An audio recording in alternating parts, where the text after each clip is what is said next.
Basically how... For anyone who's not familiar with how this works, Precure Talk is this bi-weekly stream that I do. It's kind of similar to a book club in a way, but it's with the anime instead.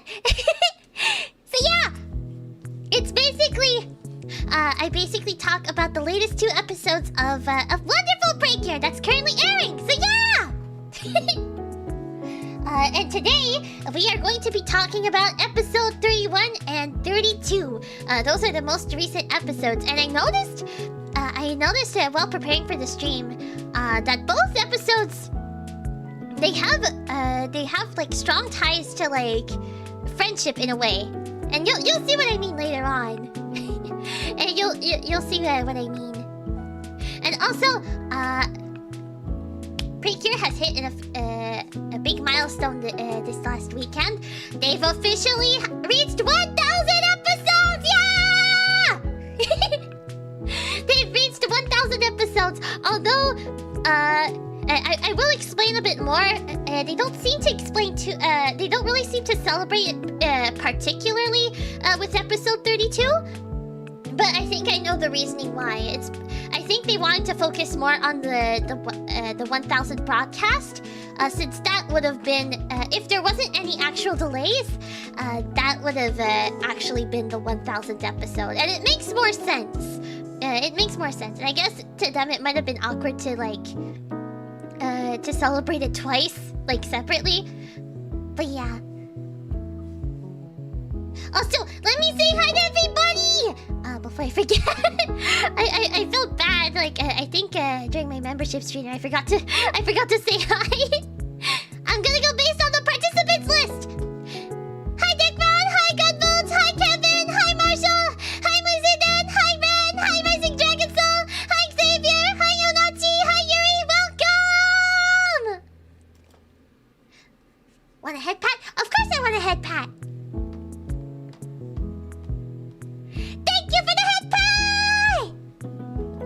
Okay, so yeah, we're gonna be talking about both episodes. Episode 31 and 32. There's not too much that happens in these episodes. They're more like character development episodes, if anything. Like, it's not anything too plot point heavy.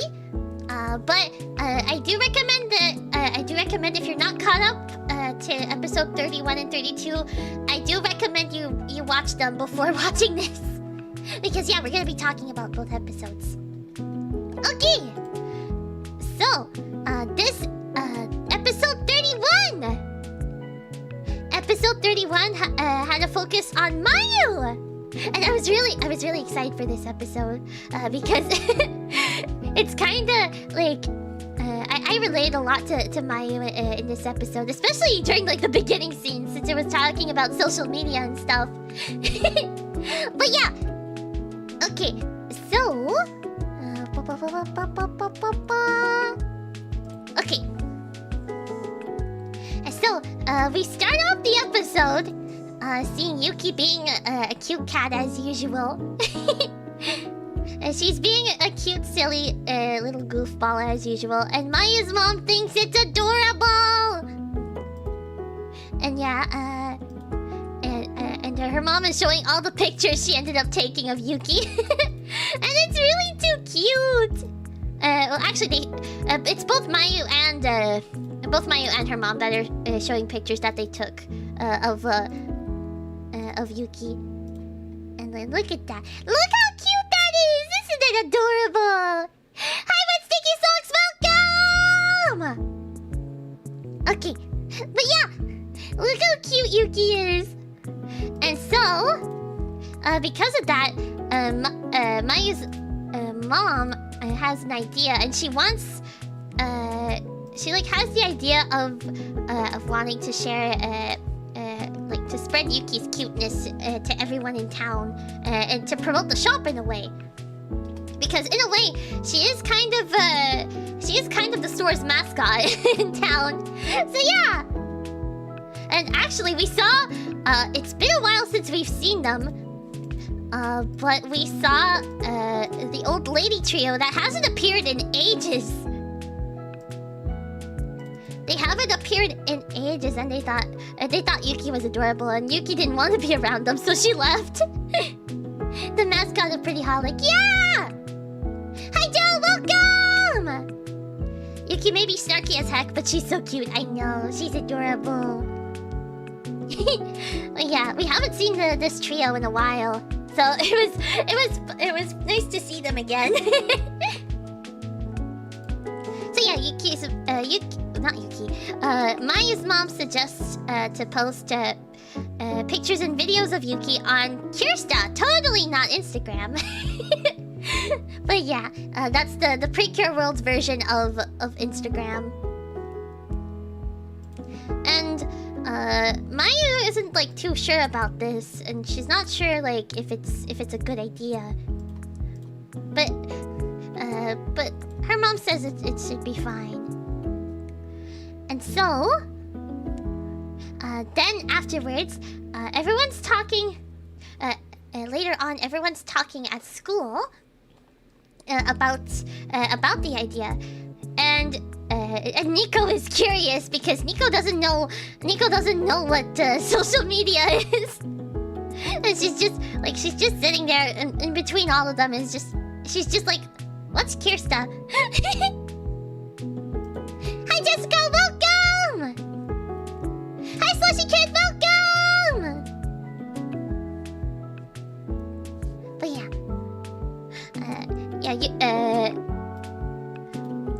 What was I saying? Nico doesn't know what the social media is. So yeah. And so Satoru ends up explaining. And Iroha ends up explaining as well. More so, she ended up saying more so that she uses Kirsta to look at cute pictures of animals. It's just understandable. Who doesn't want to see cute pictures of animals? And like we get to see Iroha just like reminiscing about just scrolling on feeds and finding like cute animal pictures. It's so adorable.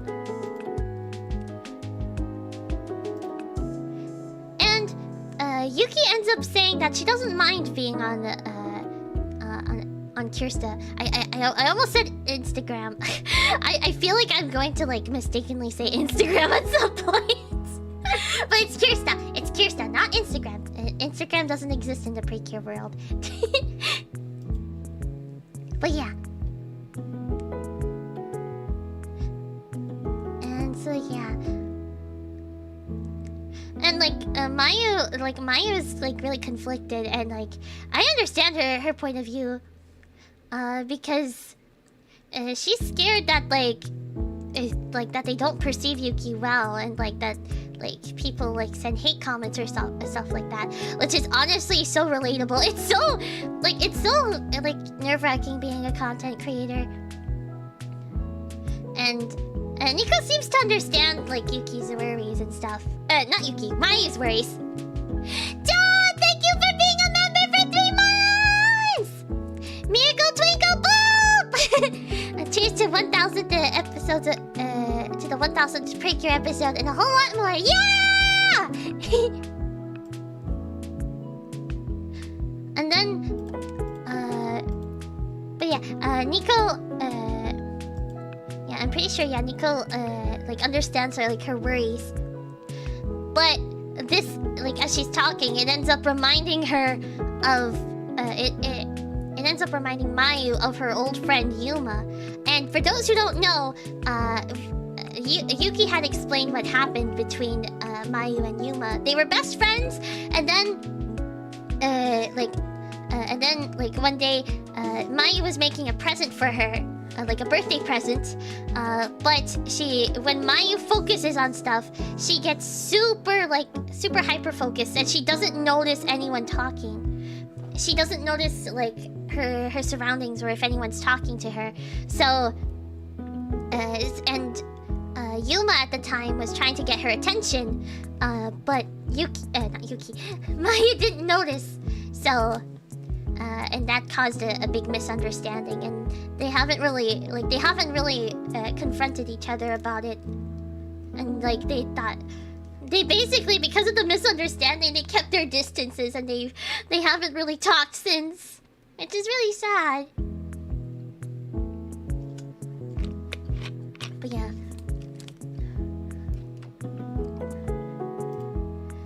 Yeah, she's kind of worried that people like will like get the wrong idea and stuff. That pretty much reminds me of myself when I first created my Facebook page a decade ago, because mentally I was afraid of getting bashed. But look at it now. I'm about to reach 800 followers. Oh, congrats! Congrats on reaching 800 on Facebook! But yeah, sometimes you just gotta take a chance. But yeah, and Yuki ends up like reassuring Mayu that no one's gonna hate her or anything. Everything's gonna be fine. And Yuki reminds her that she's the one like being the subject. She's the one actually like being in the photos. Mayu is just posting them. So yeah. And so that reassures Mayu a bit. And so fast forward. Also, I didn't. We got a cute Yuki link in her human form. Wait, let me show that. I forgot to show the other pictures. But yeah, Yuki just winks there. Are you gonna do anything for Halloween? Maybe. I don't know. Maybe. I haven't really thought. Like, I've been thinking about it, but I haven't like decided yet. But I know I need to hurry fast because Halloween's approaching. But there might be something. Maybe, maybe not. We'll see. Also, hi Chris, welcome! Okay, where was... Okay, so... later on, Mayu is about to upload to Kirsta. And, like, Yuki's there with her, like reassuring her that everything's gonna be okay. And poor Mayu is she's so nervous to upload. And she's so nervous to upload. And then there's like, as she presses the upload button, there's a second like confirmation button being like, are you sure you want to upload this? Like here. and that makes Mayu even more stressed out, but Yuki reassures her. Like, it's so nerve-wracking, like, posting stuff for the first time sometimes. And so, but she does it. With Yuki's support, she does it. She ends up clicking the button. She taps the button and uploads the first video onto the... I think it's a video. Yeah, it's a video. Onto Kirsta. And then, the next day... Check yes or no. Yeah, basically. The next day, we see Satoru, Iroha, and Komugi walking together to school. And then they start talking about... they end up talking about, like, the Pretty Holly Kirsta account. And they see the video that was uploaded. And yeah, and things seem to be doing well. And it is working because everyone is talking... There's a few people talking to Mayu in town who had seen the video of Yuki, and they're like really happy and like they love it so much. And we just see we just have like this like silent little moment where we see one of the classmates. I think it's what was her name again?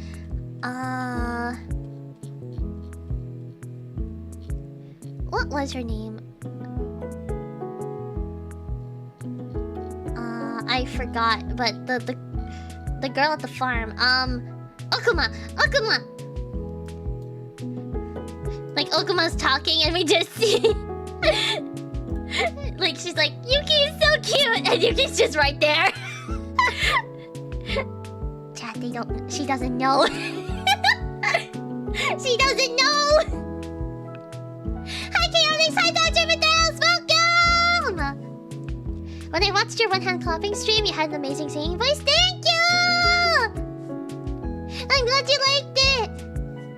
With absolutely no context, the pictures make me think she's pressing the heart button on the YouTube chat. No, it's not the heart button.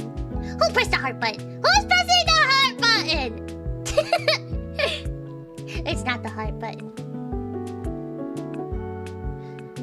Yuki thinks, of course I am. Yeah. But nobody knows. There it is. Who's spamming the heart button? Who's doing that? Anyways. Where were we? Where were we? Okay. So, later when they get home, there's more customers that come by to see Yuki, and this is also a funny moment because, you know, human Yuki is there, and they're just like, but they don't know that Yuki is also the cat that they've seen in the videos, and they're just like, I think if I'm brave, if I remember right, Mayu's mom is like, "Where's Yuki?" Or wait, no, she knows. But like, whoopsie daisy. But I think no, it's the customers. I think that are like, "Where's Yuki?" As in the cat, because they don't know. They have no idea. And we see this, and so Yuki just sneaks away and then turns into a cat. Like she turns into her cat form, and just hops back out. And it's so silly. It's like a magic trick, kinda. Like she just like walks by, and then she just comes, like she transforms back into her cat form, and then she comes back out. It's so funny. And then they're like, "Oh my god, there she is!" It's like a secret double identity. Oopsie. Okay. And so, and yeah, Yuki acts cute for the customers. And yeah. And then later on, after winding down, Mayu's really happy that that they're getting pretty positive comments. But not all of the comments are like not exactly positive, but they're still like overall positive, which is a good thing. And I think Yuki noticed something was up, so she goes to and reads the comments with Mayu. But thankfully, like Yuki points out that they're overall positive, so that's what matters. That's what really matters. Oh, hi Conway, welcome! Yuki's like, oh no, the customers are waiting. Then poof, turns back into a cat for her. Yeah, basically. Yeah, it's so cute seeing them just like, just lying down like that, like just reading all the comments. But yeah. Okay. And so afterwards, whoopsie! Ah! I knocked something down. Oh no. Hopefully it's okay. It's okay. It wasn't anything too fragile, so it's okay. And then where were we? Then we see. Okay, I'm fine. Don't worry. And then we happen to see Yuma and her chinchilla. And Yuma actually notices Yuki. Like she sees Yuki on the on-cure stuff. This is episode 999 and 1000 of all the series. Yes, it is! Although they don't particularly celebrate the 1000th episode itself. It was kind of more reserved for the 1000th broadcast because they weren't going to be at the same time. Like the 1000th broadcast is what would have been also the 1000th episode if delays didn't happen over the years.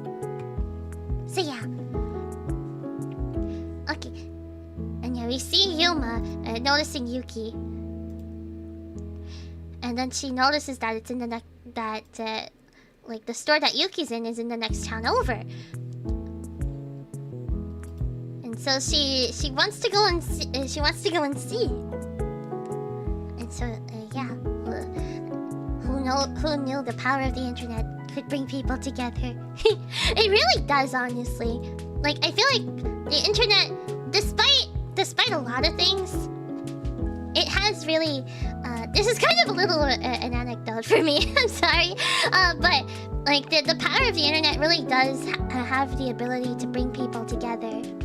Like, despite like, a lot of negative stuff, it's really has helped me a lot. Because, as someone who grew up in like a small town, I didn't really get the chance to make that many friends. So, like, I lived pretty much isolated, and so the internet, like, it was really a place for me to be able to connect with other people that actually shared the same interests as me. I don't know if anyone else can relate. But sorry, I just thought I'd bring that up because it's kind of related, because if they hadn't posted those pictures, then Yuma would have never like wanted to go to Animal Town, you know? But yeah. Sorry, I just wanted to bring that up. But yeah, and so later in the next morning, we see Sakura. And she's not happy because animals are somehow friends with humans, and she does not like that. She does not like that. She doesn't think that animals should be with humans because of what humans did to them, did to her and her, like, her wolf species. Her wolf, is it breed? I think it's breed. But yeah. Or species. I'll just say species, just to be safe.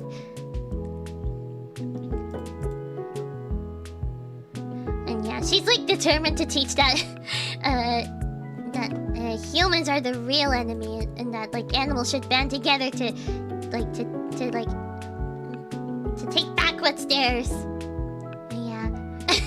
And she does it her own way too, and she's just thinking about getting praise from Gal.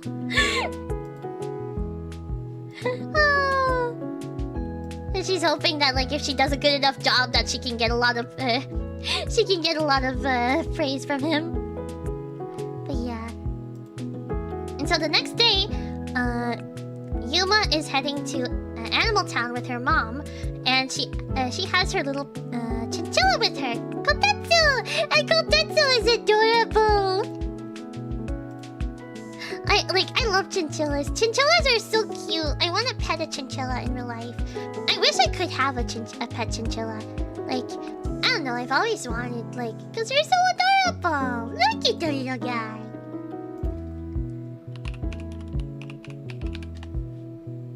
Chinchillas are they're so small and cute and just, they're silly little guys, you know? They're silly little guys. I want a chinchilla now. Kotetsu is so cute. I know! He's adorable! Or she, I actually don't know. I don't know if they specified if Kotetsu is a girl or a boy. But it's okay.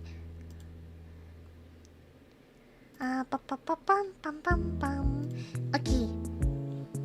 Where were we? Oh yeah. Kotetsu. And so... They arrive at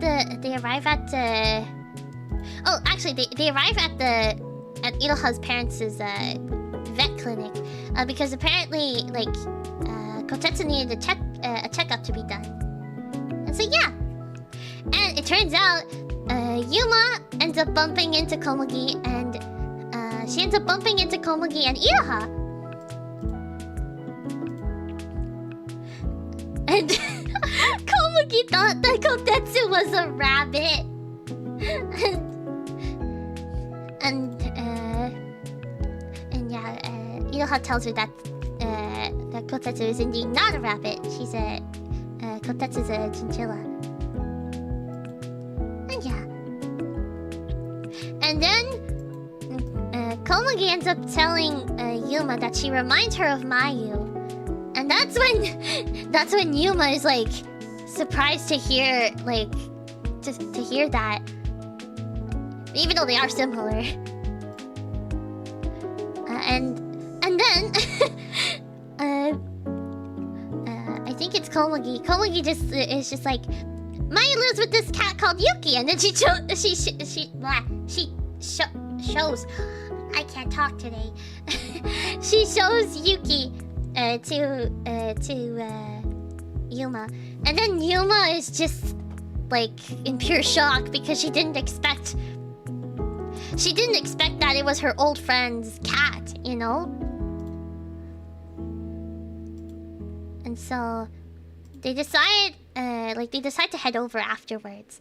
And meanwhile, Mayu is just sitting while Yuki is napping. She's just sitting at home while Yuki is just napping on the chair. And Mayu is reading through more comments here.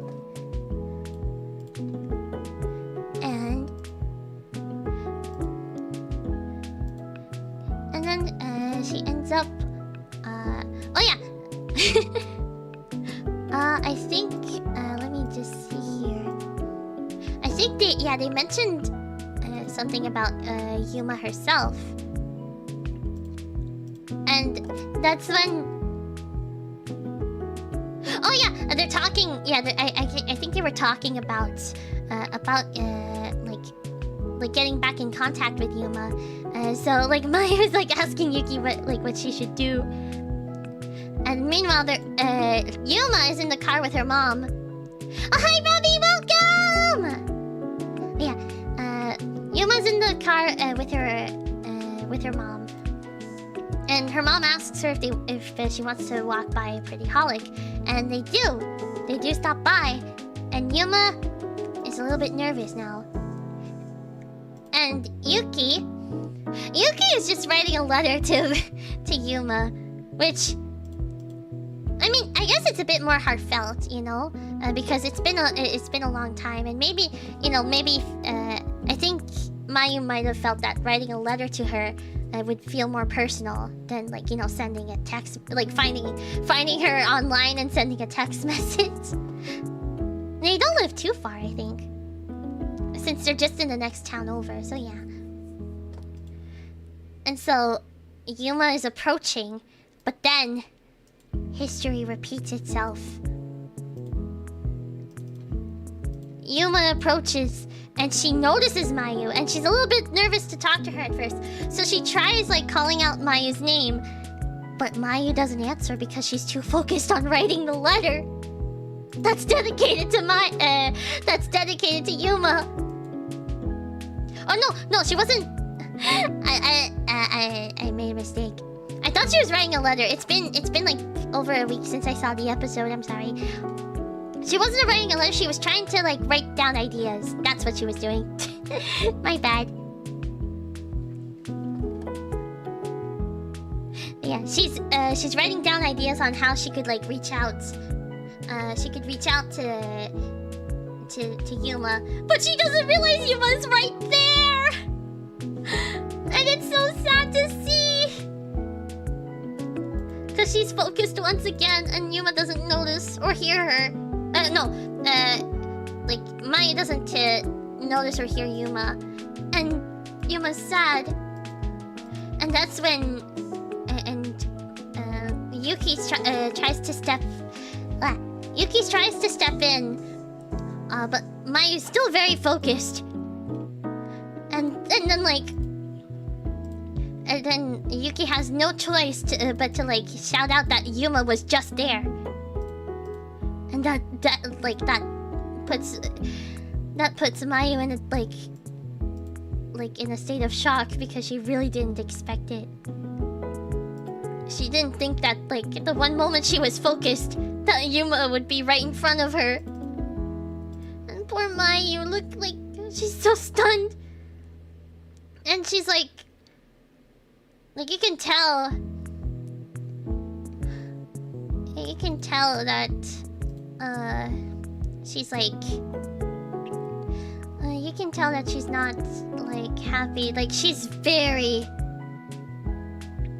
I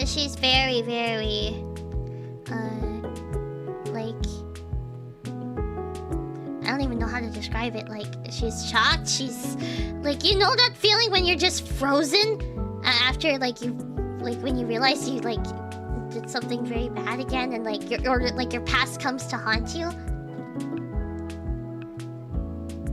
Yeah, it's like it's that feeling, really. Poor Mayu, she starts crying again because she did the exact same thing. She did the exact same thing that she ended up doing that caused the whole misunderstanding.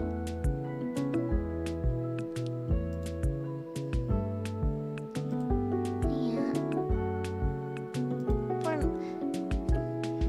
Poor Mayu is just like crying now. And like Mayu's just convinced that she's just like a terrible friend and stuff. But Yuki says that like she's not, and there's nothing wrong with her at all. And she just like being focused is a good thing, like as Iroha had pointed it out.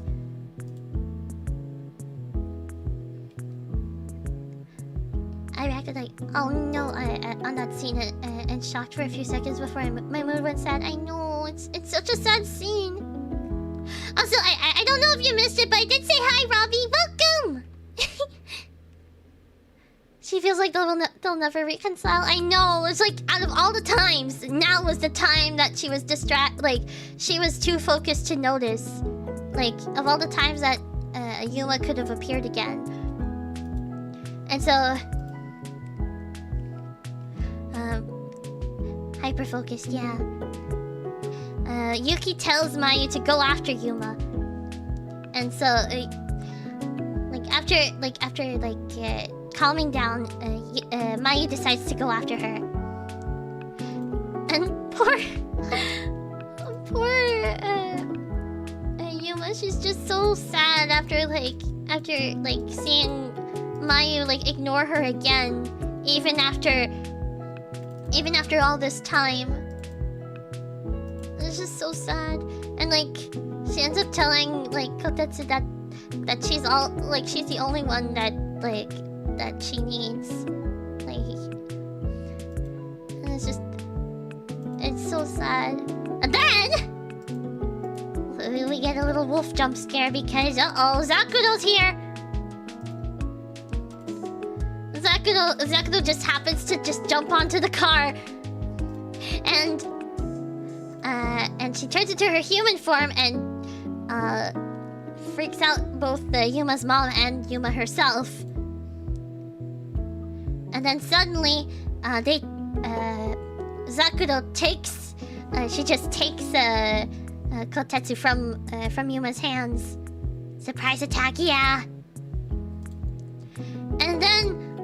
I guess seeing her in seeing Kotetsu in a cage, Zakudo's just feels sorry for her, and then she turns her into a Galgown. Literal wolf's jump scare, yeah.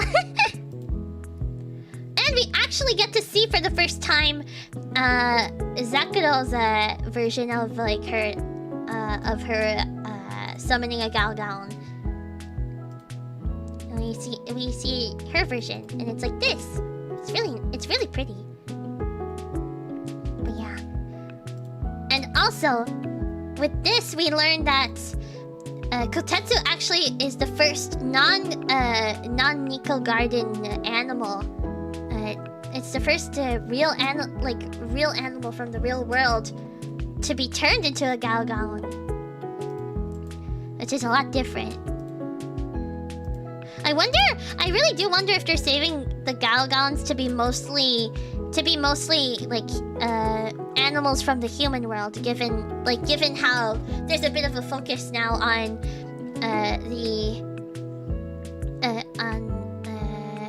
I don't know the group's name, but Gao's group, the wolves. I'll just say the wolves. The wolves wanting to avenge all animals. They want to avenge their wolf species by getting all animals to rebel against humans. And yeah, we see I see Kotetsu turned into a Galgon. No!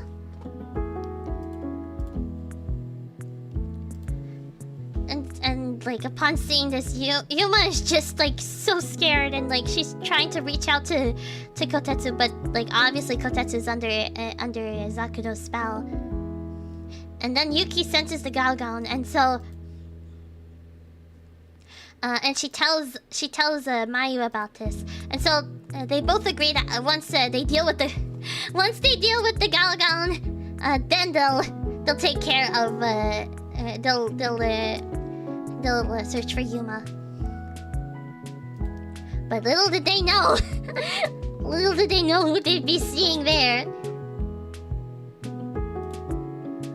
And so Kotetsu's wreaking havoc as the Galgon, and then all the Cures show up, and Satoru does too, with Nico.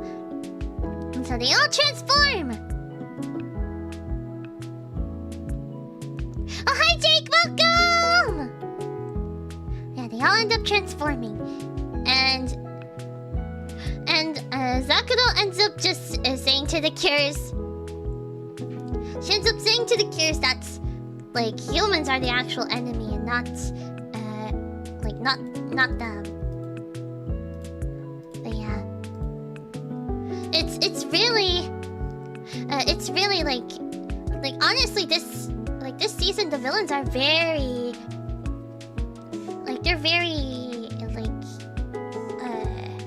what's the word? Like I feel like they're like it's like a more of a like realistic conflict than any other conflict that we've seen in Precure. This one's not a Kiranin because there's no jewel on the forehead. Nope. And this is actually a stronger version of a Garu. It's a Galgon, and all of the Kiranin animals have been rescued as of this point. So yeah.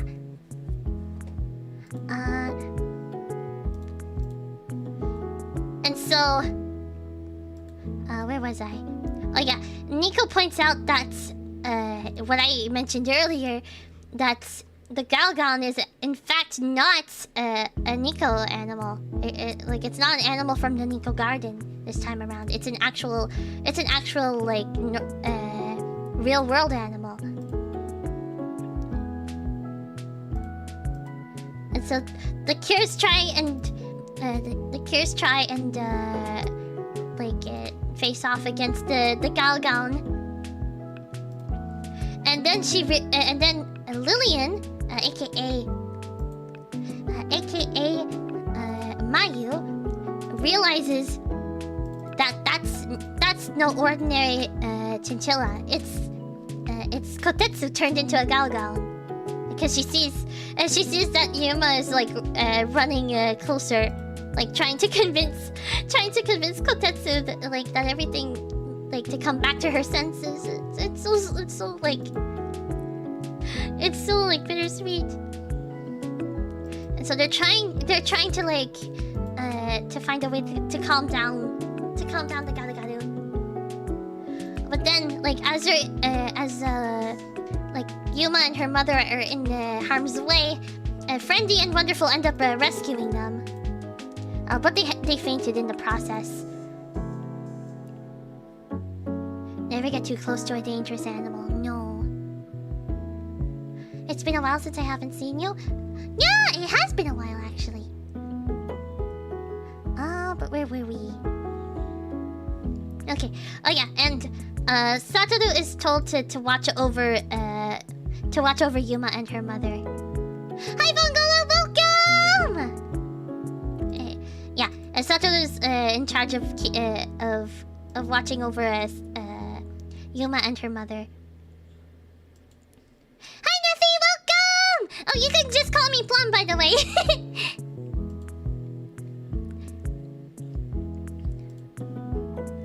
So, Lillian and Yami are left to deal with the Galgon. Oh my god, everyone's joining! Hi Brian, welcome! Okay, where were we?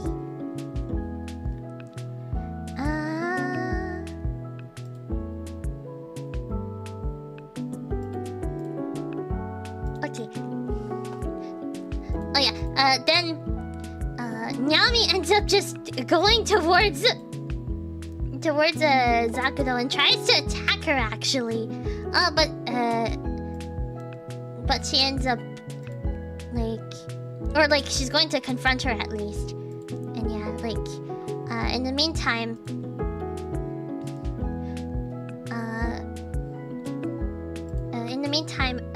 Lillian is there just trying to like calm Kotetsu down, trying to bring Kotetsu back to their senses. It's such a sweet moment because she knows who Kotetsu is. What anime is it? This is Wonderful Precure! It's a magical girl series. It's part of the Precure franchise. We're talking about episode 31, and later we'll be talking about episode 32.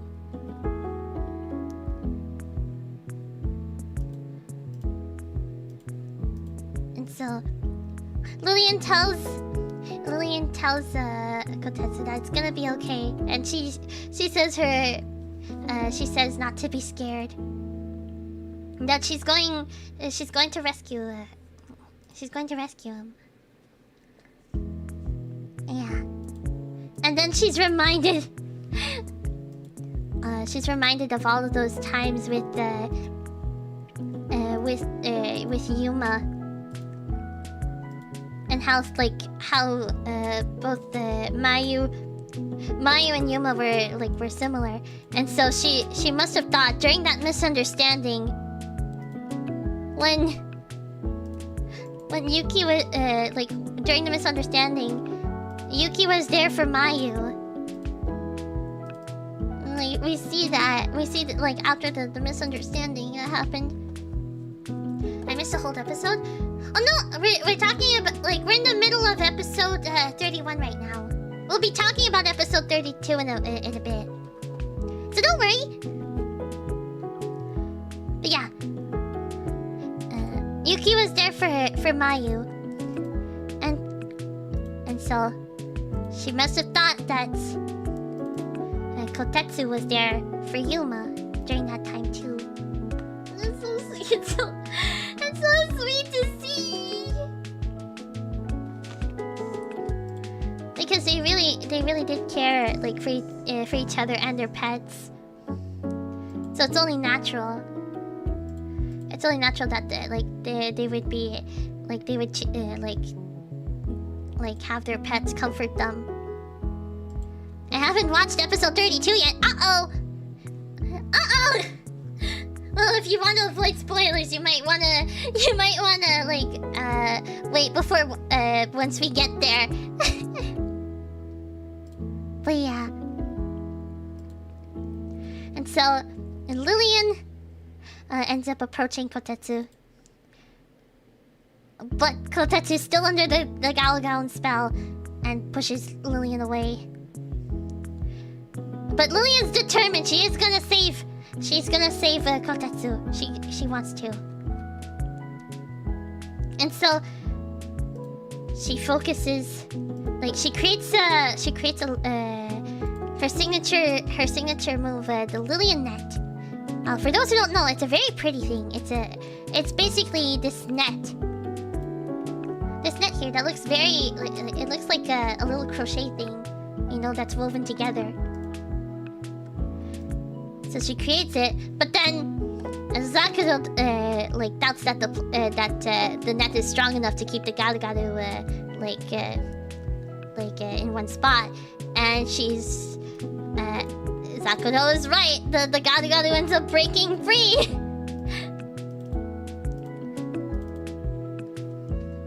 The Garu's back to being free again, but that doesn't stop Lillian. She focuses, and she's going to make an even stronger net this time around. And so she focuses on making the net. And I'm glad we're seeing this, because we rarely see her use the attack. So I'm glad we're seeing her use it.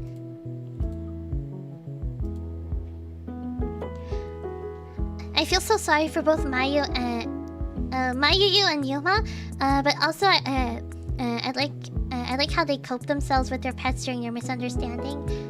Yeah. Yeah, like honestly, like a pet does make things feel better. Hi, Rising Dragon Soul, welcome! Okay. And so, wonderful and friendly summoned their shields to support Lillian. And Lillian's still focusing on her net. And honestly, this, like, I love how pretty Lillian net looks. Like, look at it while it's weaving. Like how, like while she's weaving the net, it's so pretty with all the like the twirls and stuff. And how it looks like a flower. It's so cute and pretty. I love it so much.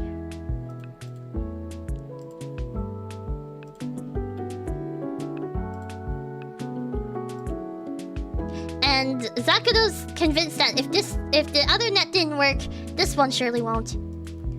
But Lillian's confident in this. And Nyami adds her own support to the in order for Lillian to focus. And then when the time is right, she throws it on the Galgon and it lands! Yeah! She managed to get it.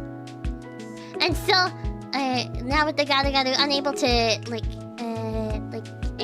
stay in one spot, they're able to purify it, and Kotetsu is back to normal.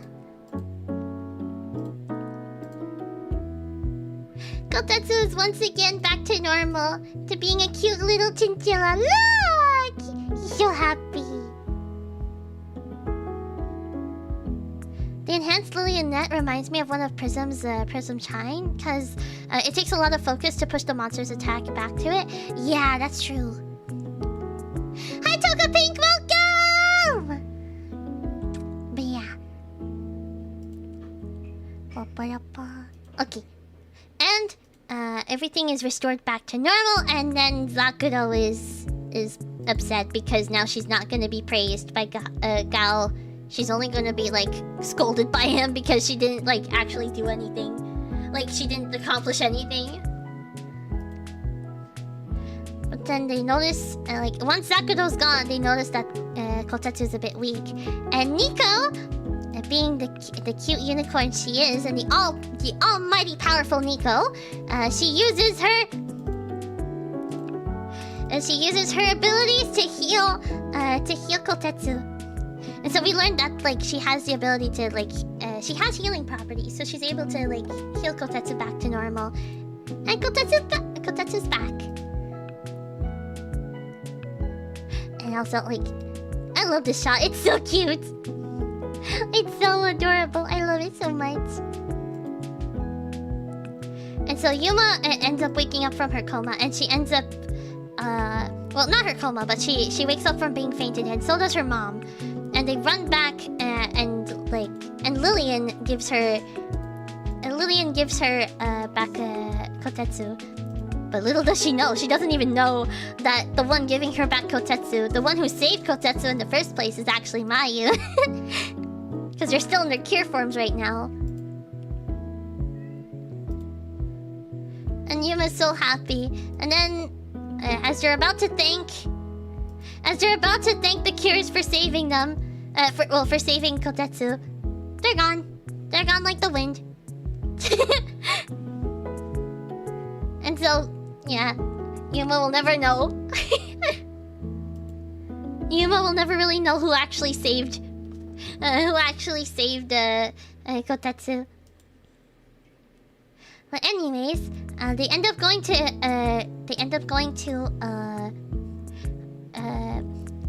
Iroha's family's vet. And it turns out that Kotetsu's okay.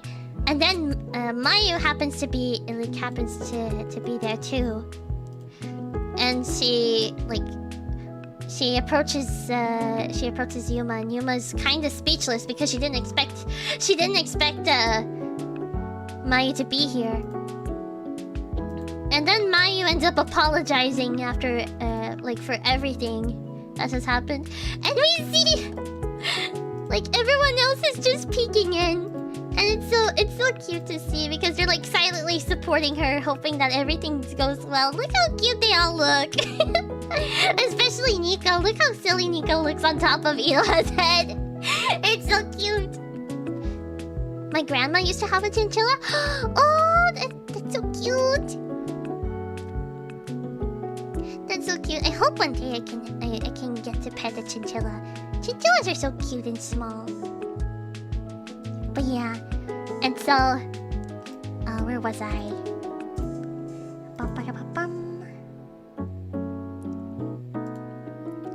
And so Maya tries to explain like the situation. Like she tries to explain the situation to Yuma and everything, like because she's like she focuses too much, but she knows it's a bad thing, but she's like hard to like she's like it's hard for her to actually break out of that hyper focus.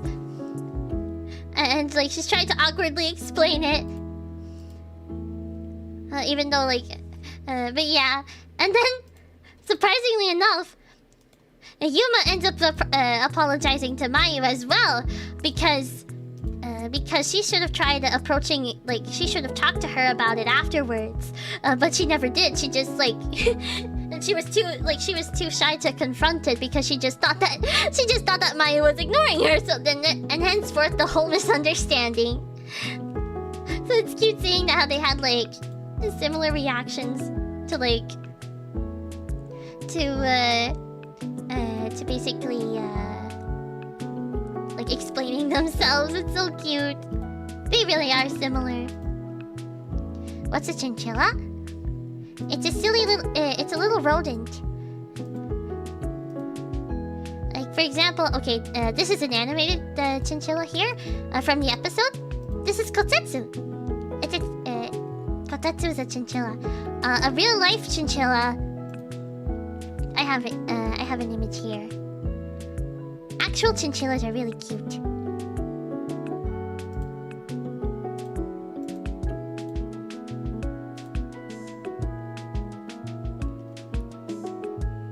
Let me just see here. Okay, this isn't a real life chinchilla. So yeah, that's what a chinchilla looks like. It's super cute. It's small and floofy and has big ears and it's really cute. But yeah, that's a chinchilla. Yeah, and some people keep them as pets. And so Mayu asks Yuma if she wants to be friends again with her. And so and Yuma agrees. She does want to mend their friendship, and they reconcile. They're friends again. Yay! They're both friends again after all of this time, and it's so sweet to see. Yeah.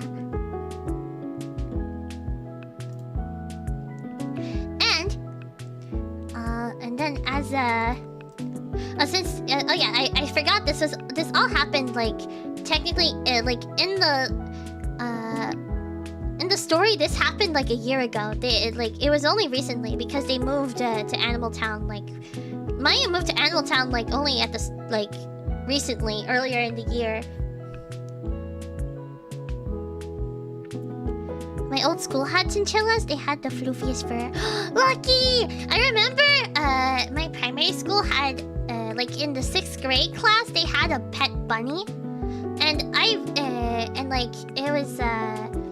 it was pretty common for the students in that class to take care of the pet bunny and they would each have turns taking it out on walks around the schoolyard and stuff, and it was so cute. And I was so excited to be for when it was my turn to be in 6th grade and to be able to take care of that bunny. But then apparently they ended up giving the bunny away to like a forever home, and I was like, no! I was so sad because I really wanted to like get the chance to take care of the bunny occasionally. But yeah. Yeah, but at least it got to be in a forever home. I wish I could have had the chance to have like a class pet. I never really got the chance. And honestly, now that like I don't know for sure if it's still a thing. Are class pets even still a thing nowadays? Are they? Like I don't think it's that common anymore, is it? Because when you think about it, times really have changed. Like I think, like I know, like a common one would be like a pet fish.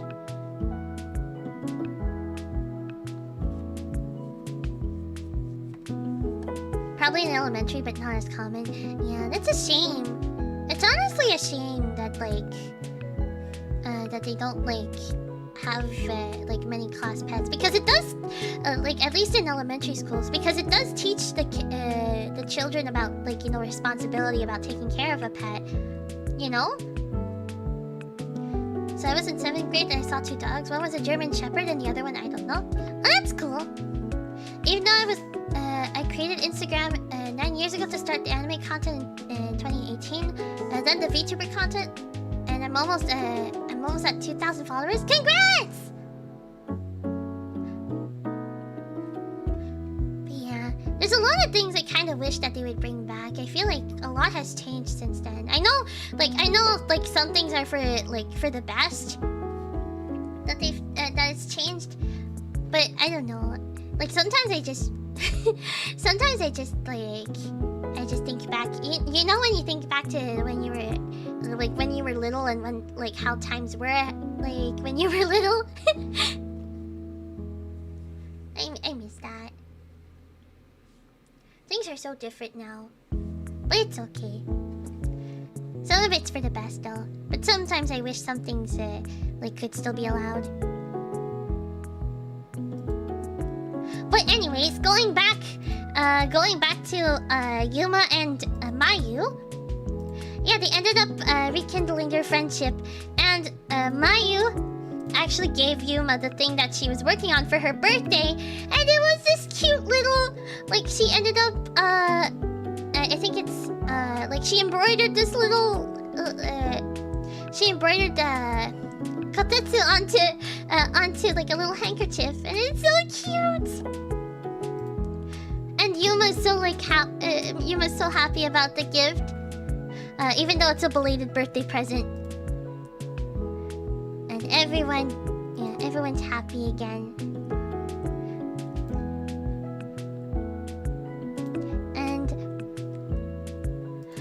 And like everyone's going back inside to see Yuma and Mayu, but Nico and Yuki still stay at the door. And Nico says something pretty important here. I mean, it doesn't sound important, but she's hinting at something. She's like, she's basically like thinking about how broken bonds can still be mended. Nico, under that cute little unicorn, the cute fluffy surface, like you can tell that Nico is wise. She is wise, and she's hiding more than it seems. There's more to Nico than just being silly and cute. And the episode ends there, as everyone's happy, and Mayu and Yuma are friends again. Yeah! More than meets the eye. Yeah, that's pretty much what I meant to say. But yeah, they've rekindled their friendship once again. So that was episode 31. What did you guys think? Did you guys like it? I could relate a lot to this episode, honestly. It was a very sweet episode. And the next episode is also really sweet too. And the next episode It focuses on Iroha! We finally have more Iroha focus! We have a little bit, like, just a little bit of backstory to Iroha. So I'm excited. I'm excited to talk about it. Okay. It was really cute. It was super adorable. Okay. I'm going to take a small little break. And then we'll talk about episode not 20, 32! Maya rekindled the friendship she thought was broken. Yeah. But yeah, okay. We're gonna take a small little break, and once we're back, we're gonna talk about episode 32. So if you do have to like use the bathroom, or if you want to get a snack, now's the time. Or even a drink. Don't forget to hydrate, everybody. Hydrating's important. Okay, I will be back. Don't be silly, okay?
Okay.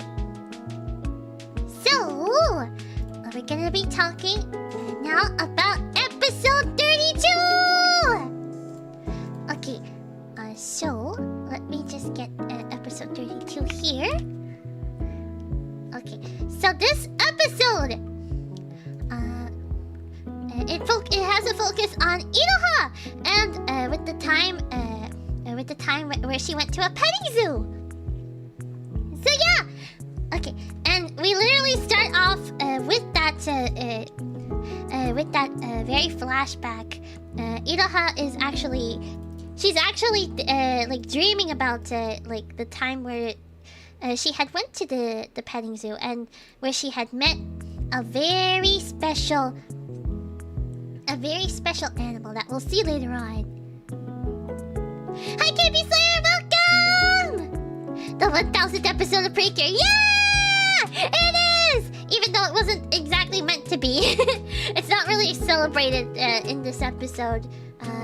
It was more so meant to be the episode 18. That's technically what they consider the 1000th broadcast, at least. It was what was supposed to be meant as the 1000th episode. But it's okay.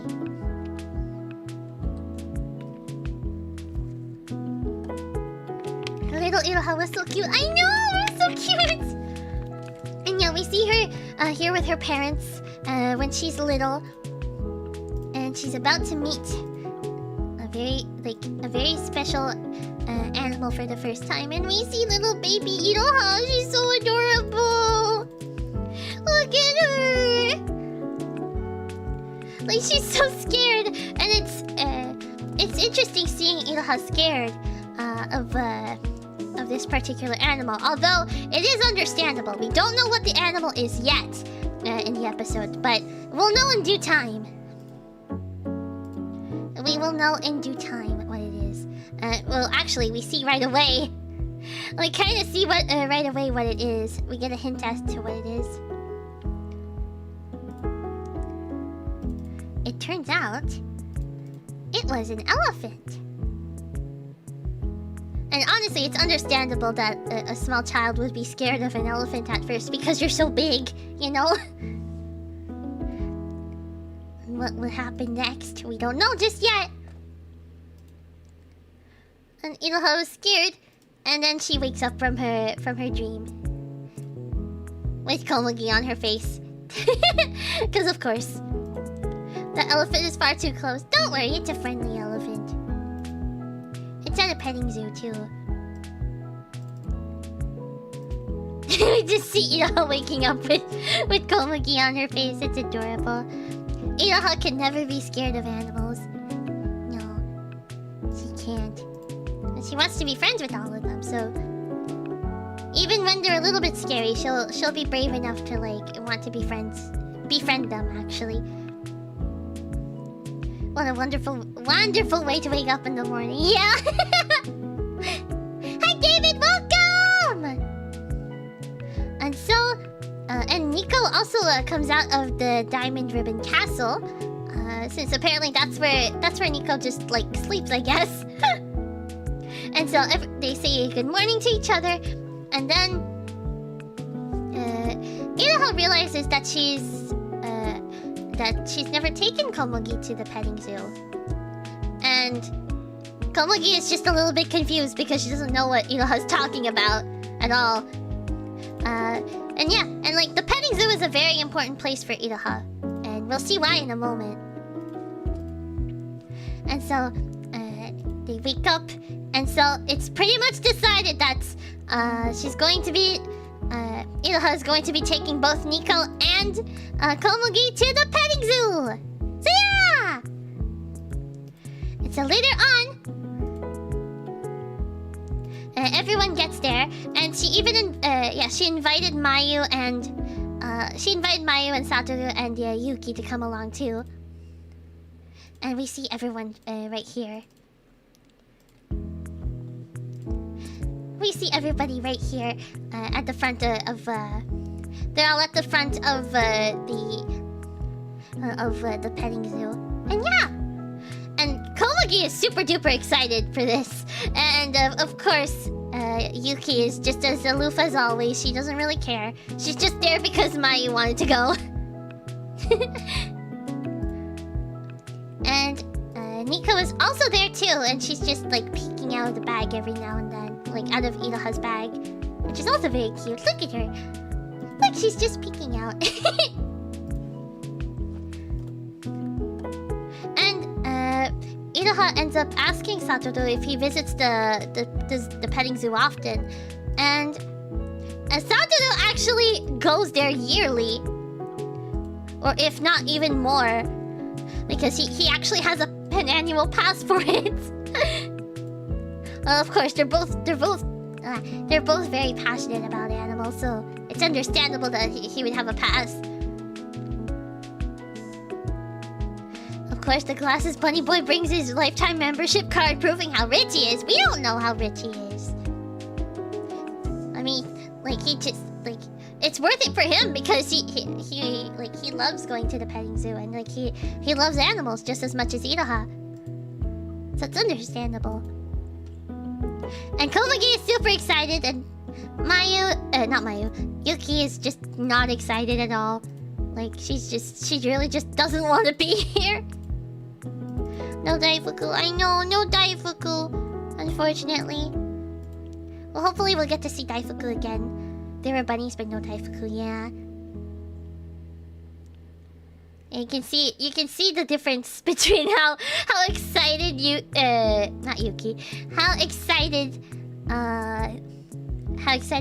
Komugi is, and how like not excited at all that Yuki is. It's funny to see. And we see a little okay. There are cameos in this episode. Sora-san! Sora-san! We see Sora just like just walking in, like just out of frame, like, so like if you're not paying attention. But I mean, it's pretty like made to like show, you know, just as a little cameo. Like, it's pretty obvious they want you to notice her. But yeah, also these cameos are actually because this episode is the one that airs before the movie, if I'm not mistaken. Because the movie is coming out, the wonderful Precure movie is actually coming out this Friday. So yeah, and both the Hirogaru Sky team and another team that I like a lot is going to be making cameos. I'll just say that now, but I won't say what the other team is until we get to them. If you know, you know. But yeah, we see Sora walking in, and yeah, so there was that, and I was super excited about that. And so everyone's excited to go to the petting zoo, so they're ready to go. And then Mayu ends up asking Iroha which is her favorite animal. And in this, she actually Mayu asks basically which animal is Iroha's Oshi, which I found pretty funny. Because, like, you know, Oshi's more so used in, like, you know, idol and VTuber culture. So that was a funny little, like, reference. And Iroha has actually never heard of the word Oshi, and so Mayu ends up explaining that it's, like, from idol culture. And it's, like, used when it's basically your favorite. It basically means your favorite. Iroha does not know Oshi. Yeah, she doesn't. She doesn't know the word, but we learned about it here. Isn't it like Oshinoko? It is the same word technically, because basically, Oshinoko, like, if you translate the title, it literally means, like, like the children of my Oshi, basically, because if you know the premise of Oshinoko, it makes sense, you know. Because like literally the premise is that an idol like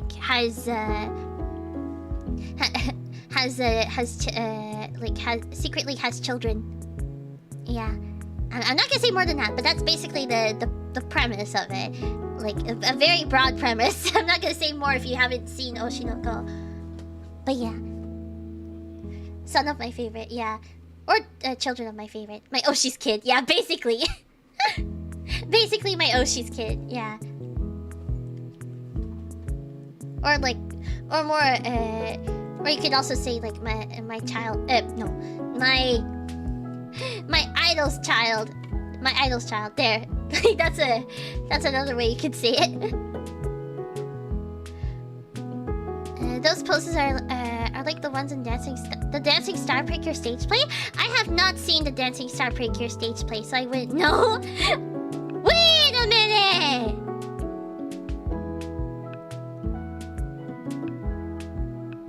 Wait a minute.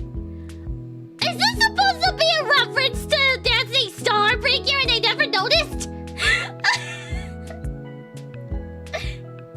I just realized it's all the same colors. It's the same colors as the Dancing Star Cures. And I never noticed until now. Oh my goodness. But to be fair though, I've heard about them, but I haven't seen the stage play. Maybe one day I'll be able to see it. I don't know. I don't know if they'll ever like post an official release or anything like that. Have they had Blu-rays of the performance, or is that not a thing?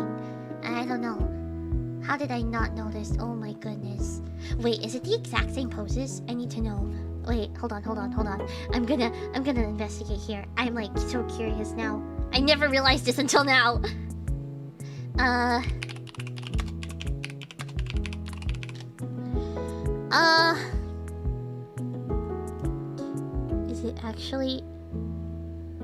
Is it actually the poses that they're...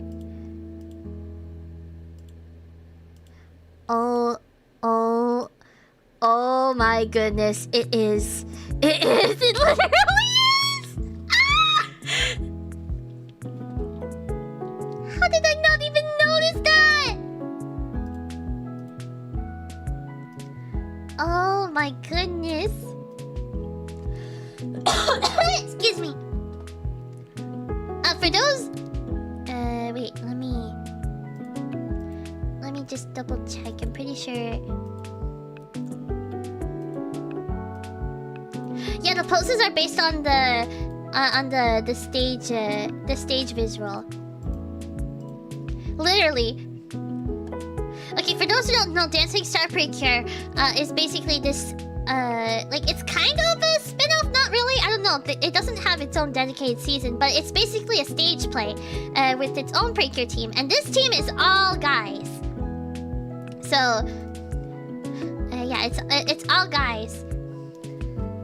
And I don't know how I never noticed, but oh wait, let me just... Okay, I'm gonna you guys are gonna see me for a sec. I'm gonna be covering the screen a bit. But you notice? Do you notice how the poses are all the same? I never realized that. Look, the pink one matches. I don't know their names by heart. I think purple is Cure Break. What was Cure?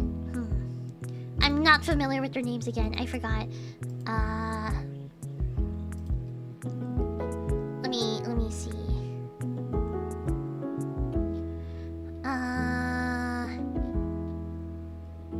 Wait, where is it? Oh, Cure Top. Okay, the pink one is called Cure Top. The blue one is called Cure Lock. The yellow one is Cure Soul. The green one is Cure Kagura, and the purple one is Cure Break. So yeah, that's their names. Those are their names. So yeah. Yeah. it was really cool that there was like an all guy Precure stage play.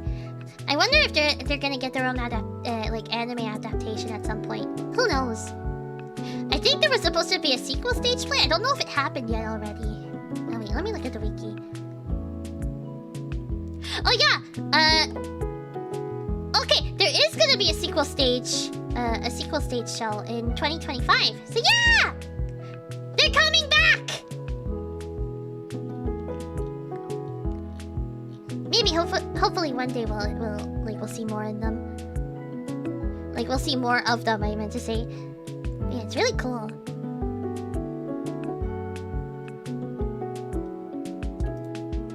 Okay.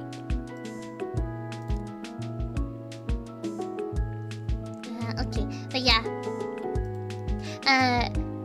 Not too far. Yeah, it's not too far from now. The best references are the ones like this that aren't obvious. I need to watch some Dancing Star now. Yeah, I don't know where you can watch. I don't know where you can watch the stage play. I don't know if there's an official upload of it anywhere. But hopefully one day it'll become like more available. But yeah, that was a cool reference. I didn't even notice that until now. But okay, yeah, and we learned. And it makes sense too because they're all themed about dancing and stuff. I think like they're kind of like based on a dance group in a way. So yeah. So yeah, now so that was that, and so Iroha ends up explaining to everyone that there was that she had formed a special a special memory at the zoo, and it's very important for Iroha because this basically made her realize something very important, like to her at least. And then we get to see one of my favorite animals. We get to see cappies! Look at all the cappies! They're so cute! Look at all the capybara! They're adorable! I want to pet a capybara in real life. That'd be so cute. I want to pet one. Yes, they're so like relaxed and stuff. They have such a relaxing nature. They're so chill. Yeah, we see capybaras, and we see various other animals later on. And Maya's actually surprised that everyone's able to to actually pet the animals. And Iroha ends up saying that pretty much all of the animals here are able to just roam freely throughout the petting zoo. And she's so happy. And she's so happy because she loves this place, and you can tell it really did spark her passion for animals and stuff. Yeah. And then we literally see what Iroha meant by most of the animals being able to roam freely, because literally a tiny little monkey just hops onto Mayu's shoulder, not her lap. It goes onto Mayu's shoulder, and she's quite surprised by this. And she's a little scared. Honestly, I'd be a little bit scared too if a monkey just hopped onto my shoulder like that. But it'd be cute though. It would be cute after a little bit. Just a little bit of surprise though. Oh yeah, Yuki got jealous. And so we see Mayu starting to get a bit used to the monkey on her shoulder, and then we see someone's a little bit jealous here. Someone doesn't like that Mayu is not paying attention to her. But this one is very cute and very funny at the same time.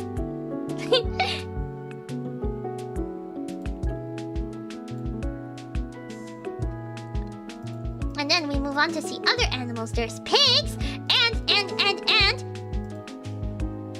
among the pigs, we actually get even more cameos. We got Kabadon from Hiroga the Sky Precure too, who's just hiding in the back there. And I just realized his hair is like kind of blending with the broom a bit. And then we see someone else with the bulls. We see Minaton, which is also Minaton is Kabaton's brother, and he's just like, he has a little cameo with the bulls. And we see I don't know if I should say, because if you haven't seen Hiroga the Sky, I don't know if I should say who she is. I might okay, I'll say her name, but I won't say like what she like. I won't elaborate. We see another very important character here. If you've seen Hiroga the Sky, you'll know. I kind of don't want to go too much into detail, because that girl there there will be spoilers. So I don't like, if you haven't seen Hiroga the Sky, you can find out who this girl is. Ooh. Because yeah, I feel like she's a very important, like she's a big part of the plot. So I don't really want to say. I don't know. I'm like hesitating. I don't know. I don't know. Maybe I'll just keep it a mystery. Oh, who could the girl be?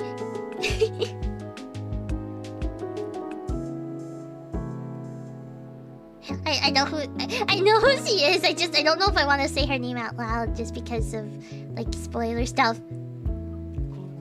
But anyways, moving on.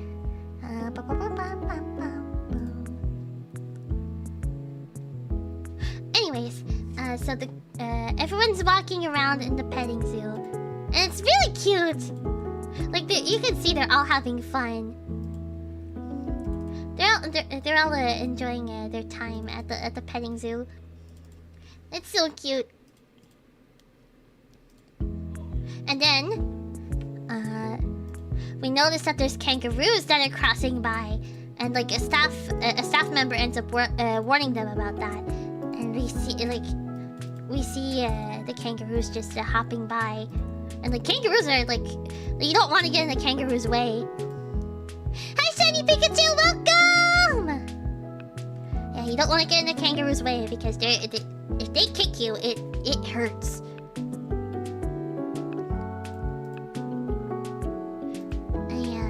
And so like both Komugi and Mayu are very impressed at seeing the kangaroos. And then we see someone talking about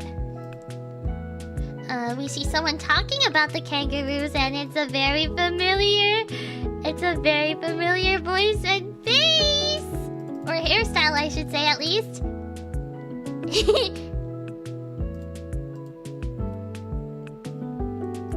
We get to see the entire Hiroga the Sky team again! Whoops. Wait, I thought I saved the image. Where is it? Where is it? Did it not save? Oh, I didn't save it. Whoopsie. Have you heard of Shika no Kono no Kokoshi Tan? I have. I still need to continue watching it. I haven't watched it in a bit. But yes, I have heard of Shika no Kono no Kokoshi Tan.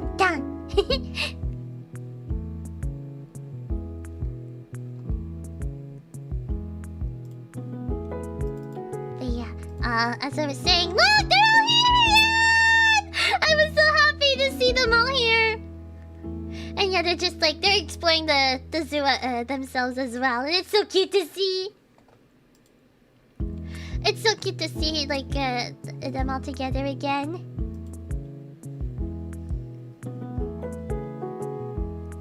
And then, we see Ageha, talking with Tsubasa, and then... and, we see Sora's really wanting to know how kangaroos... how kangaroos use their legs to kick stuff, so she can use it for her training. She wants to know, like, the kangaroo's secret so she can have strong legs. And meanwhile, Mashito's just wanting to enjoy the zoo as it is. It's so cute.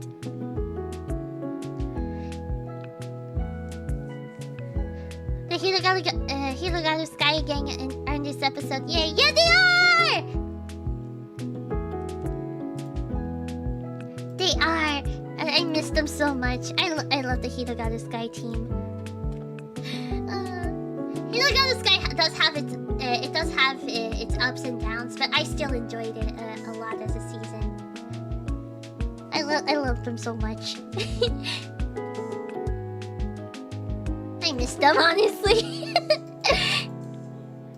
And of course we have a little L-chan, a little baby L, the little princess.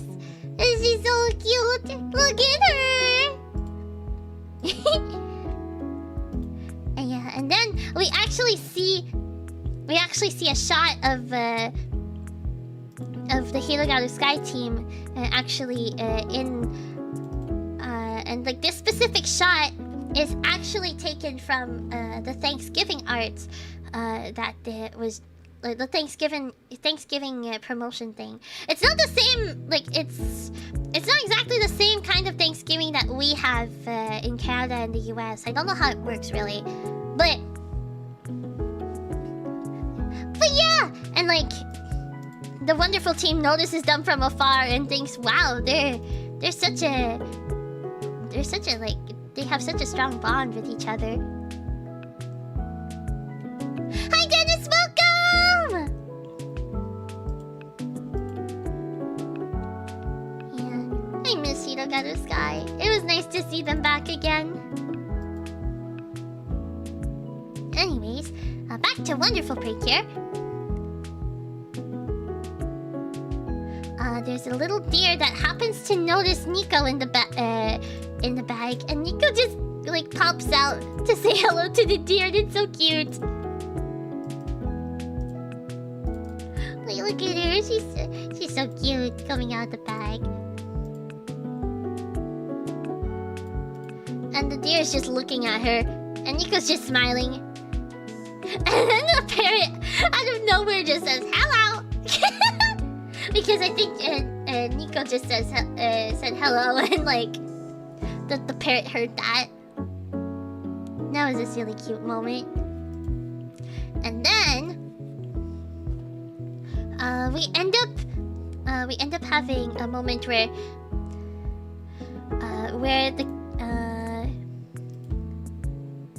the Cures are in a snake exhibition, and just a little warning. There's snakes that are gonna appear in this image, so I'm sorry. But yeah, and we also see the staff member here with the snake looks pretty familiar. I'm not gonna say who, but if you know, you know. But anyways,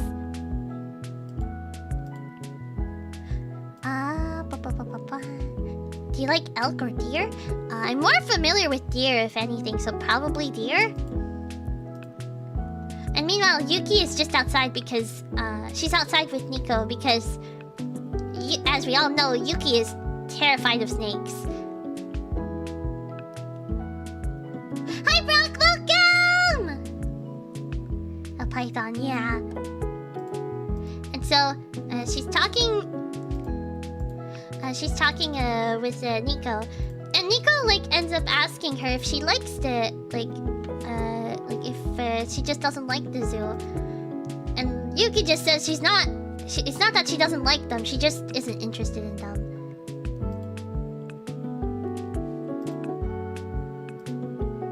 And then like she asks, if I remember right here,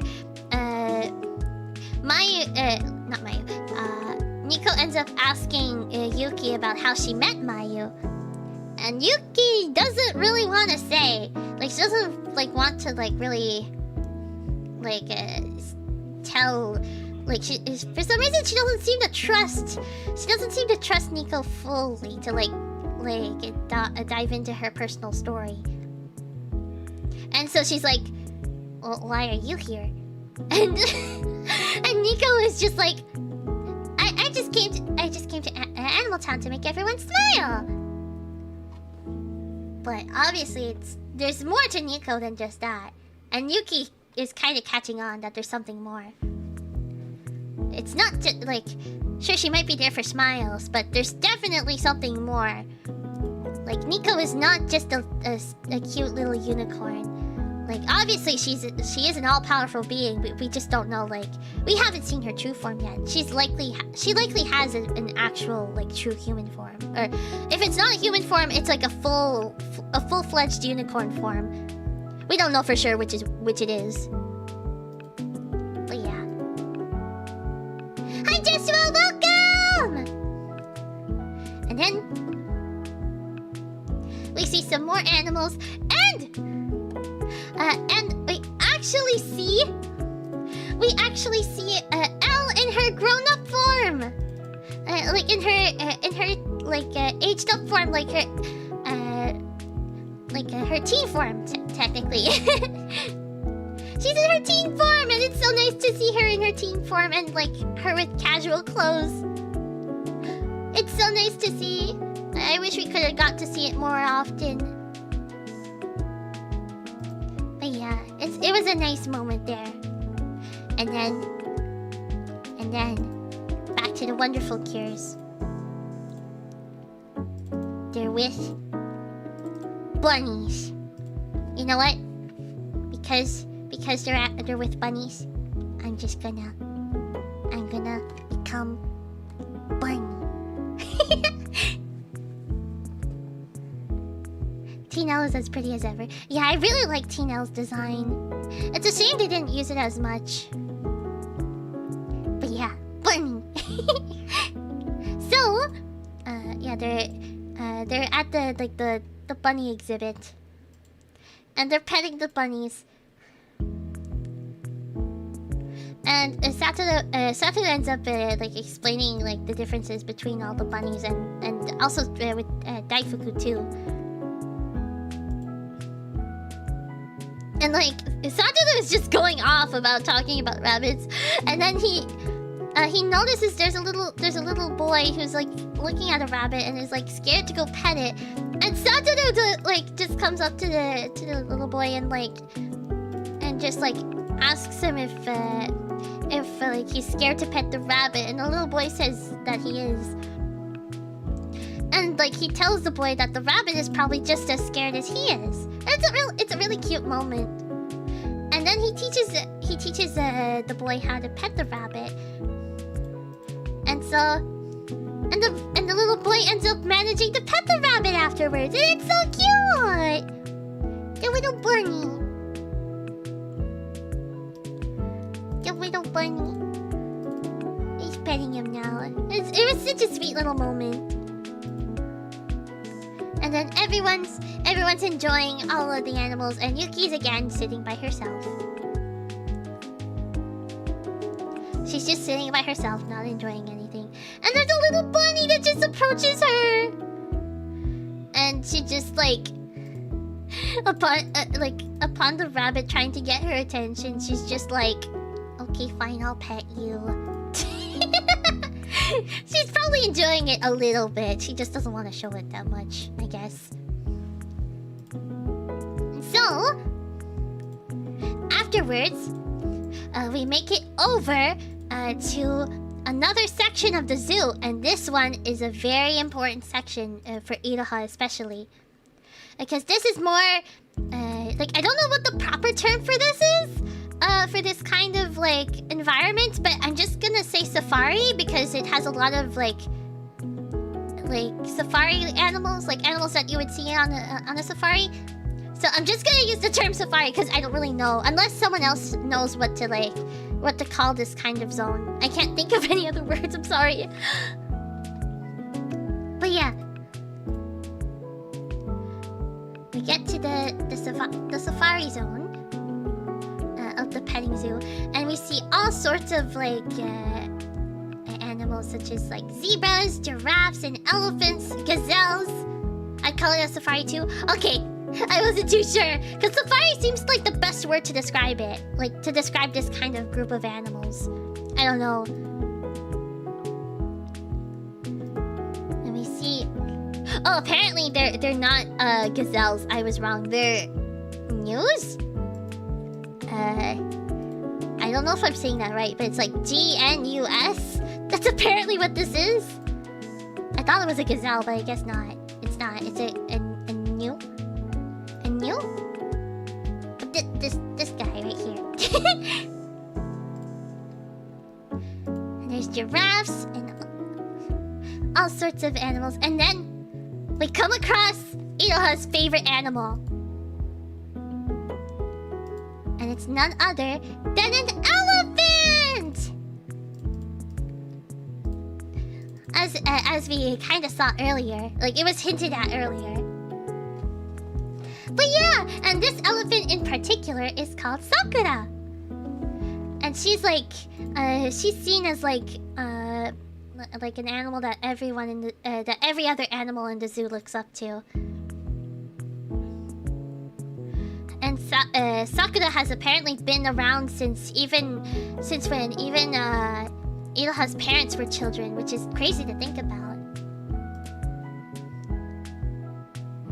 And like, Iroha's so happy. Iroha really like appreciates Sakura a lot, and how like she's like a little gentle giant. And it's so cute. And also, it's kind of interesting here because fun fact, one of my favorite animals when I was little was also elephants. I really liked elephants too.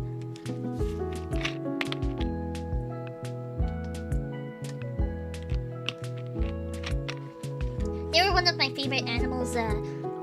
Like if I had to choose like a favorite like safari animal, or like, you know, the safari category, I'd say it would be the elephant. Yeah.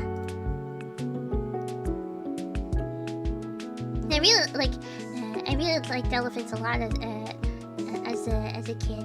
So yeah, I can like relate to Iroha with that. And yeah, we see how like all the other animals like are so like they're calm in her presence and stuff. Like she's like the one that all the animals look up to.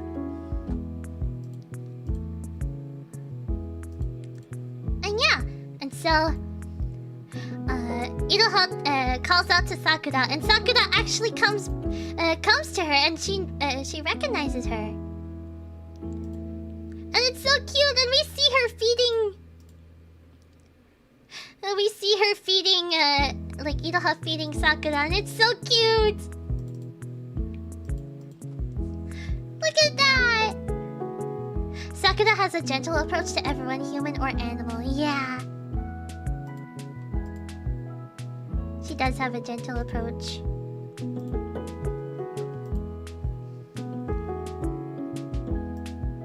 And so... And then Sakura eats the little carrot, and she's happy, and like it's honestly so cute seeing Sakura happy. Like, look at that. It's so cute. And Iroha's happy that Sakura even like remembers her even after all this time. And elephants do have like they do have really great memory, so it's really nice that that Sakura ended up remembering Iroha even after all this time. And Mai wants to feed Sakura too, but she's like nervous to do so. And this is where Iroha explains that she was actually scared of Sakura at first. And then we go back to the flashback, and we get this cute little moment. Like Sakura ended up like touching Iroha a little bit, like this, like onto her cheek, and it's such a cute little moment here. And it's like, well, obviously this part didn't really happen, I don't think, but it's like,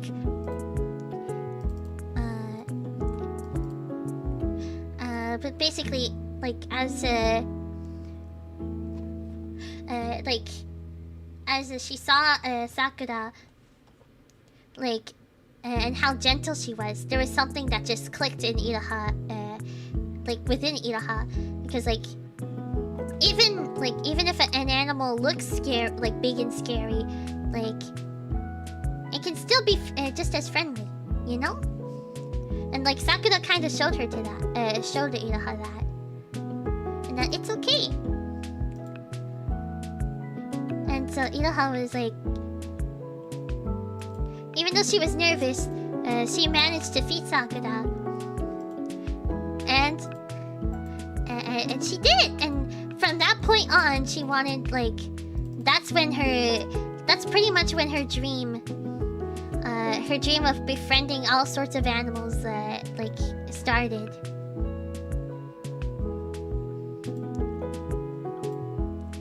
It's a really nice moment. Such an adorable moment. I know. And then we see Mayu giving her carrot to Sakura, and she's like a little bit nervous doing so, because she's still a little bit scared. But like, who wouldn't be nervous giving a carrot to an elephant if it's your first time? You know? And then like she wants Yuki to give it a try, and Yuki does it too. Yuki ends up giving the carrot, another carrot to Sakura, and Sakura ends up eating it. So yeah. And then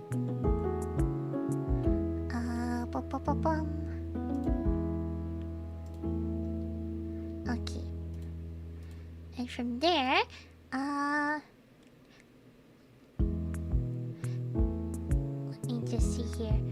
Yeah, it's pretty much that. Yeah, like I said before, that's like when Iroha realized that that's Sakura wasn't that scary. That's when she wanted to start being friends with all sorts of animals. Hi Yuri, welcome.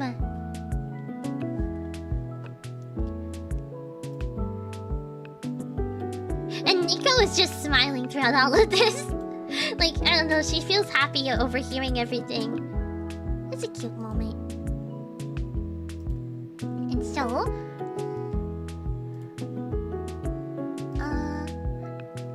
oh yeah, I think... yeah, they noticed that Sakura is a little bit different than normal. But they can't really pinpoint... anything. And then... not too long afterwards, we see Zakuro just gazing over the petting zoo. And Zakuro does bring up like a pretty fair point, because to her, she's seeing all of the animals basically just like enclosed and not able to actually roam as free as they could. And like, it's really interesting because like the villains do have points this time around. They do genuinely have points. And Zakuro just sees this as another reason that humans are bad. Like, even though like in Animal Town, like, and like not all zoos are actually bad, like.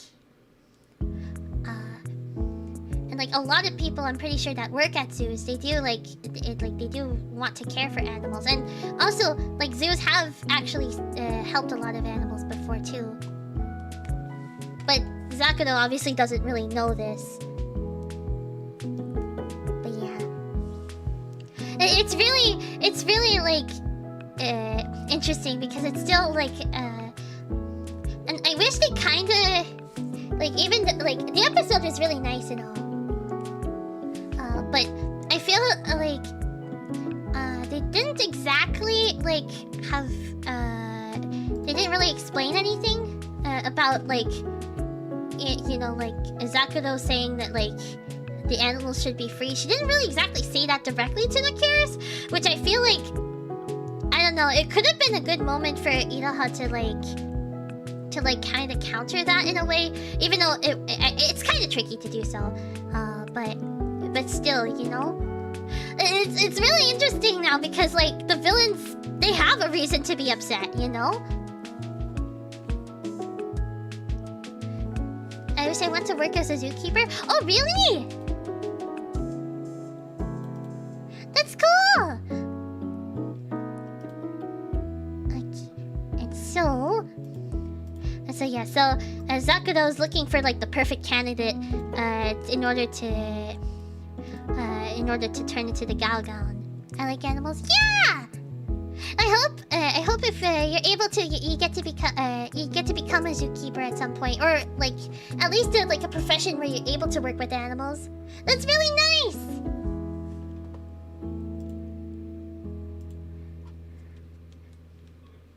And so then we get the cameo of the next team that I mentioned that I didn't want to say just yet, but they're here now. Here. It's the Mahotsukai team! They're also appearing in the movie that's coming out this Friday. Oh, and I just realized there's another Hirogata Sky villain I didn't even realize. The guy with the green hair you see. That's Batamonda. From Hirogata Sky. I didn't even notice him at first. I guess like the Mahou Sky cameo kind of took over. But yeah, they don't talk in this. They just have like a little cameo here. It's cute. It's nice. I wish they could have done more with them, but maybe they just couldn't. You know, maybe like for scheduling reasons, they weren't able to really do much. But it's okay. Even if it's just like a tiny little cameo of them being there, that's fine.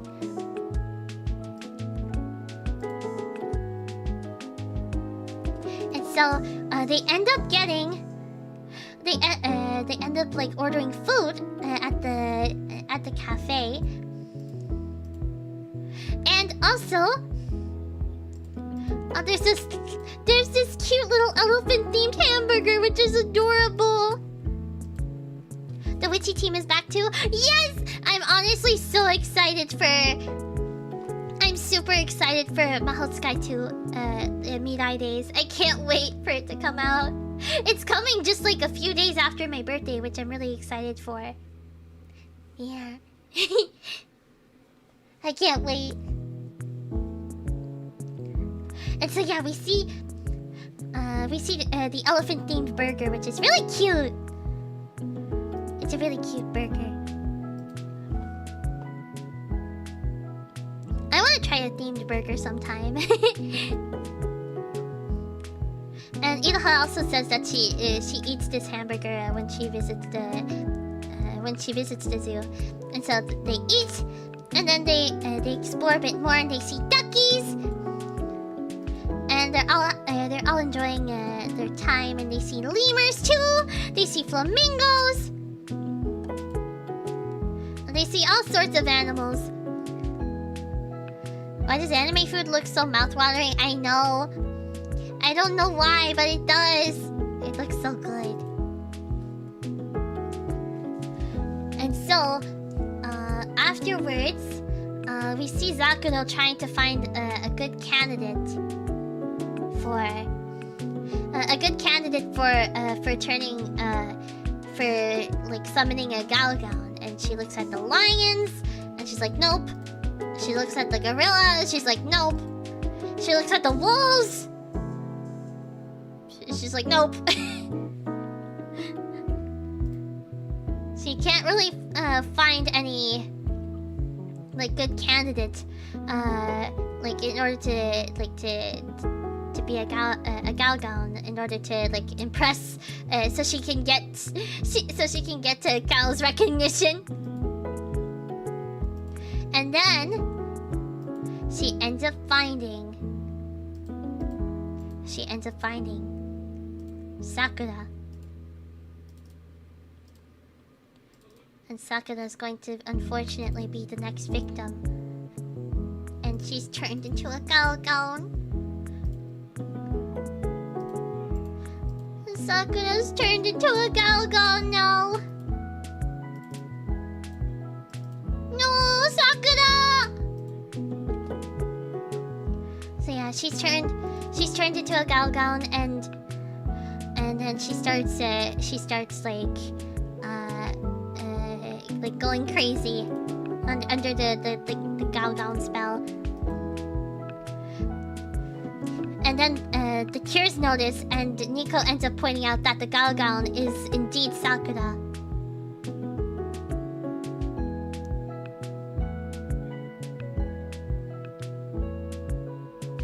Yeah.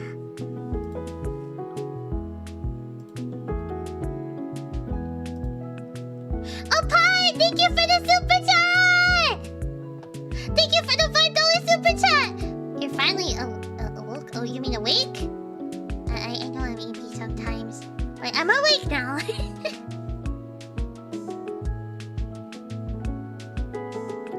Hi, Richard! Welcome!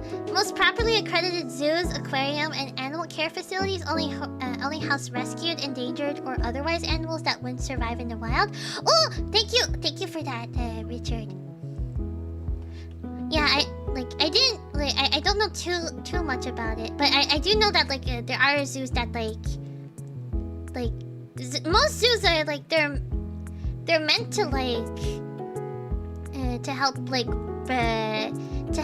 protect endangered species, right? I don't really I'm not too knowledgeable in it, honestly. But yeah.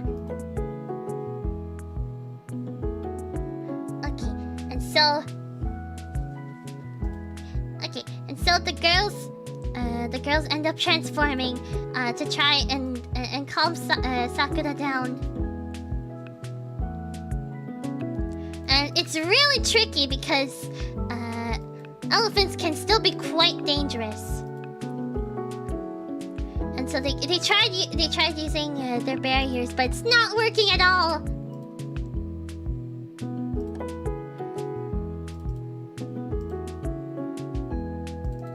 Yes, always look for AZA, Association of Zoos and Aquariums certification when supporting facilities. Oh, that's good to know. Thank you, Richard. Thank you for that information. Richard's kind of like the animal expert here. Thank you, Richard.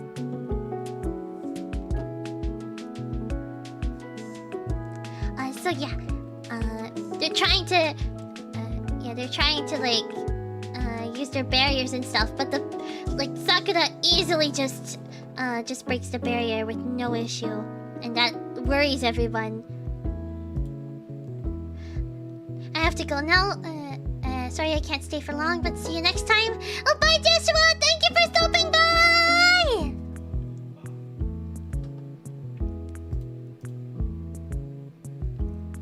But yeah,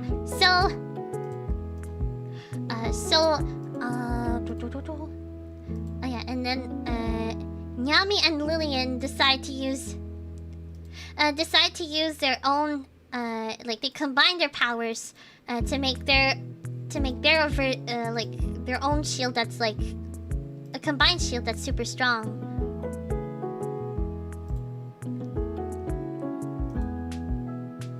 But it still doesn't work. It still doesn't work, and Sakura manages to break it, or should I say the Galgon? And yeah, the Galgon is just destroying shields left and right. And the Cures are you're being very cautious because the elephant's super strong. And it's very worrying. And both Nico and Satoru are worried that they may not be able to stop the elephant, the Galgon. Does this mean YouTube is your job now? Not exactly. I just stream on the side. I do have an actual full-time job. I won't get into detail, but yeah. I don't like. It would be nice to be able to do this full-time, but that probably won't happen anytime soon. But yeah, it's not my full-time job. Can't physically stop an elephant. No, you can't. That's why elephants are full of strength. Yeah, they're super strong. So everyone's worried now. They end up deciding to summon the bear, the Kirarin bear, in order to increase their physical strength, in order to like try and match the elephant's strength. But it still doesn't work. And then the Galgon's heading towards the wall, and Friendly ends up realizing. Friendly ends up realizing that's like what the Galgon's trying to do. She's trying to. The Galgon is trying to break free. Break free. I can't talk. Oh my goodness. I'm sorry. Yeah. The Galgon's trying to break free by just slamming into the wall and trying to break the wall to like escape. It's because super chats are there, so I assumed. No, it's okay.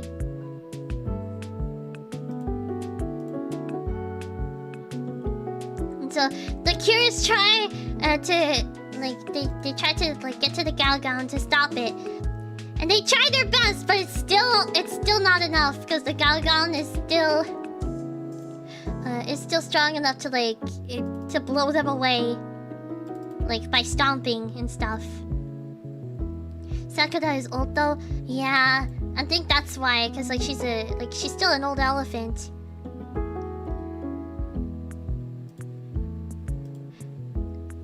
And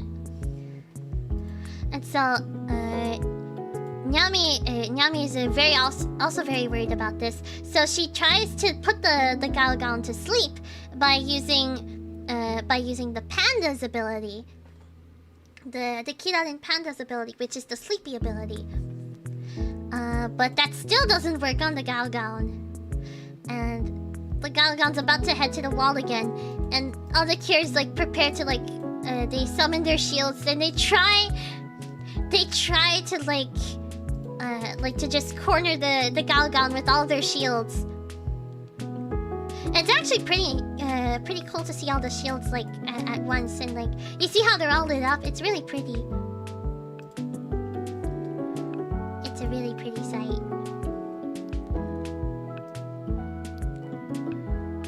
And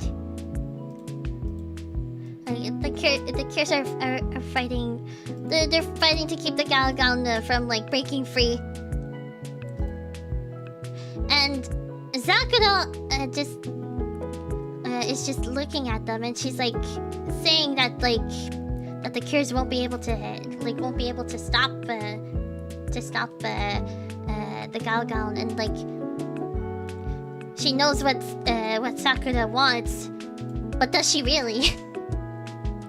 And like Iroha knows Iroha, or in this case Cure Friendly, she knows Sakura. She's like visited her several times, and she knows that Sakura is not one to want to hurt anybody. She's a gentle giant, you know? And we see here all of the other animals just watching the battle. But then the Galgon gets even more powerful all of a sudden, and breaks free from the barriers. And it's a very worrying situation.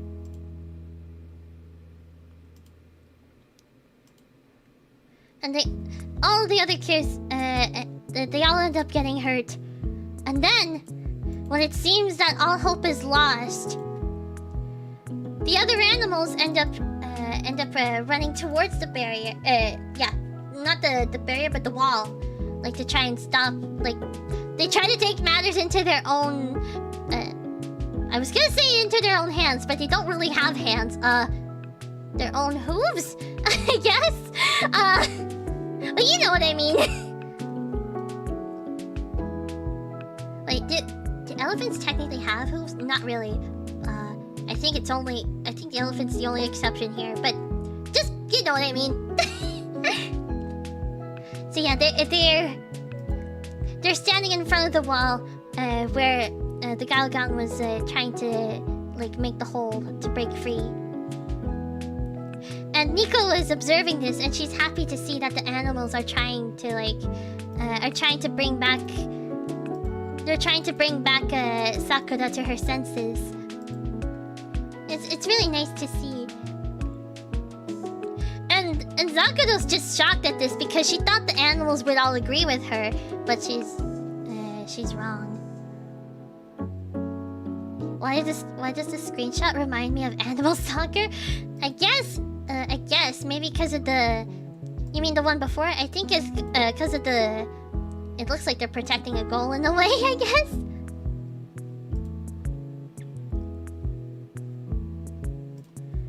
And then Friendly does get up, and Friendly does go towards. She goes towards Sakura. And not Friendly. Wonderful can hear. Both Wonderful and Nyami can hear Sakura crying out. Like they can faintly hear her voice. And it's like she's still there. She's still there. And she's like just more confused now than anything. And then we see this cute little moment. Friendly just approaches the Galgan. And just she goes and hugs her. Like she hugs her trunk. It's so sweet. It's such a sweet moment, and the darkness is gone. Like the dark energy that was surrounding Sakura as the Galgan is gone. And it's so cute, and we can see Sakura is still kind of there. Because she touches Friendly's cheek, she knows it's Friendly. She knows Friendly is actually Iroha. She can tell. It's so cute. Like look at that. It's like the same moment when she touched her cheek the first time they met. It's a really cute callback. Hi, sheep, welcome. It's a really cute callback, and like I was tearing up because this is just such a sweet moment. And so they end up with that. They end up rescuing Sakura, and they free her from. They break her from. They break the Galgan spell, and she's freed. She's freed. She's freed from the clutches of evil.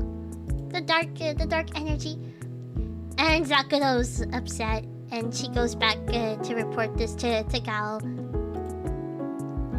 And then Nico ends up healing Sakura as like with her healing powers.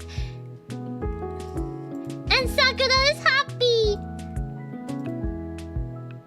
We see here Sakura is just so happy to see Iroha, or in this case Friendly. But she knows it's her, pretty much. And Friendly's happy that Sakura is back again. And everyone's just happy. Excuse me. And like, to the animals, it is their home. Like, so... You know, they didn't want... like, to them, like... The petting zoo, like, if they're content being in the petting zoo... Like... They're happy that like it's their little it's their place, you know. If I'm trying to word this properly, but you know, like it's basically like their home to them, you know? And like they're cared for and like they're loved by all of the people in Animal Town. So like they're happy that Sakura's back. Head pats! Thank you for the head pats! And Mayu ends up admitting that Sakura is now her favorite animal too, and everyone else ends up agreeing. And Yuki technically does say it, but not really. She's just like, if Maya wants to go see Sakura, I'll come along. I don't care. I don't mind. And then we see this happy little moment where Sakura reaches out once again to Iroha, and like it's like she's thanking her. It's so cute. It's such a cute little moment because like you can tell that Sakura really cares about Iroha, and Iroha cares about Sakura.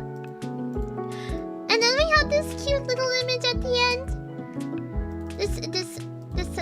This pretty art. Look at that!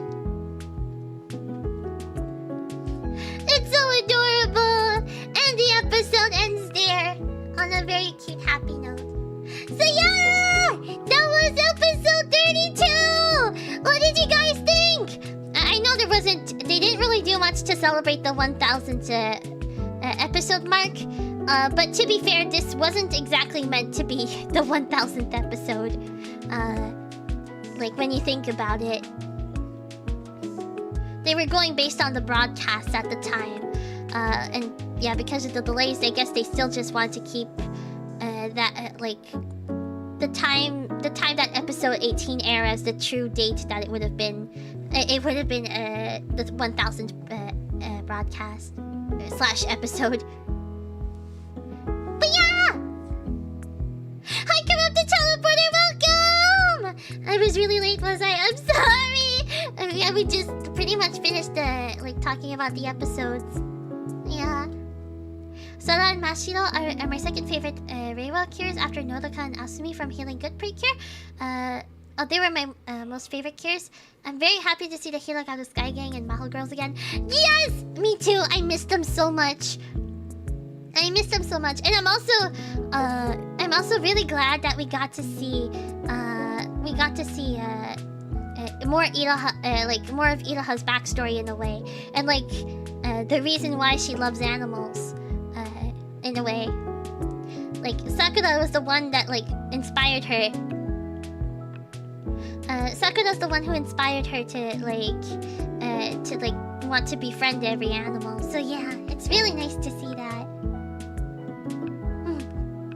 Homework is a pain. Essay before tomorrow. Good luck with your essay! I believe in you! You got this! Okay. So, that's pretty much... Yeah, that's pretty much the episodes. I think we might end it here. So yeah. Let me just see here. Oh, okay. Before I forget... Oh, wait. Very sweet and wholesome. Hope y'all are having a nice day, evening. Hi, Epicness! Welcome! I'm fairly new to Precure, but it's nice to be a part of it. I'll be watching some on the weekend, I think. Yay! I'm glad! I'm glad you enjoyed. If this is your your introduction to Precure, I'm glad I could introduce you to Precure. And just even if you don't even if you're not the biggest fan of Wonderful Precure, there's 20 other seasons that you can watch as well. So you're bound to find one season that you like. Another nice and wholesome stuff. And gosh, I missed the Soaring Hero. Yeah, Hero God of Sky and the Witch teams again. I do like we've got to see more of Iroha and her relationship with Sakura. It's just adorable. I know! It was honestly much needed, and I hope there's gonna be more Iroha stuff later on, because we do really need it. It's like she's due for like some character development. Can I tell one joke before it ends? Sure! Plum needs more head pats for getting through so many episodes.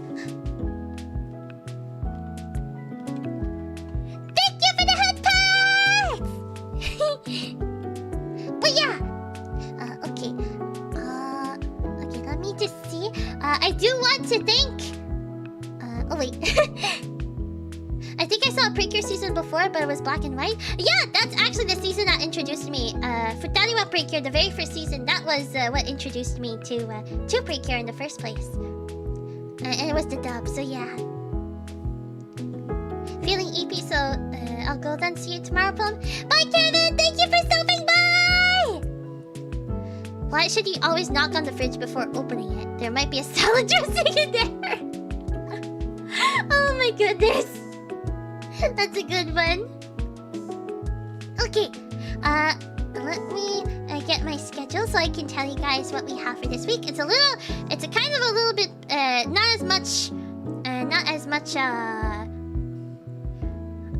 as many, what was I gonna say? Streams as last week, I should say. But we still have some, streams, this week. So, tomorrow we will be continuing another Crab's Treasure! And then, not Friday. On, Thursday, we will be continuing The Legend of Zelda Ocarina of Time! And on, not Saturday, Friday! Why do I keep saying the day after the day I'm meant to say? Friday! We are going to be, playing Super Smash Bros. Ultimate! So, and if you happen to have the game and you have Nintendo Switch Online, then you can play! Yeah! And we keep, for those who don't know, we keep it to 4 players and we usually do rotations. So yeah, it's basically, excluding myself, it's 3 players per rotation, and we do 3 battles per rotation.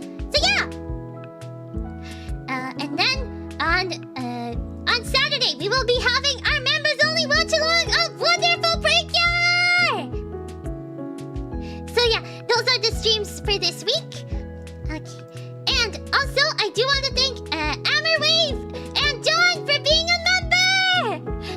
Ammerwave for being a new member, and John for being a member for 3 months! Thank you!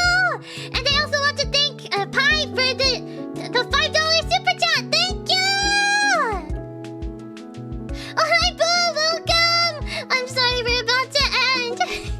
But don't worry, the VOD will be there. Don't worry. Okay. So, let's see who we can raid to finish off the night. Futariwa was the one that got me into Precure, yet I watched the Filipino dubbed version back in freshman high school. Oh, interesting! We both discovered Precure through the dubs. That's interesting. Okay, let's see. Who can we raid?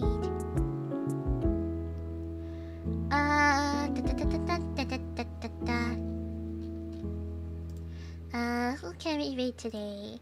Who is live right now?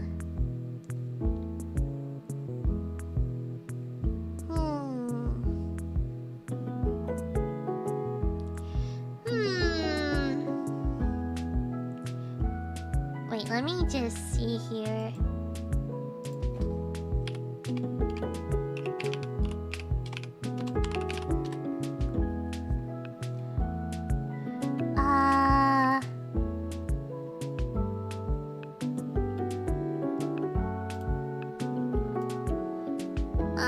Okay, maybe not. They started like 2 hours ago, so I think they... okay, maybe not. Let me see.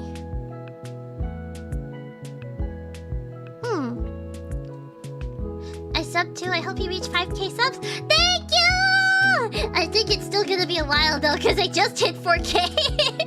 But thank you! Let me see.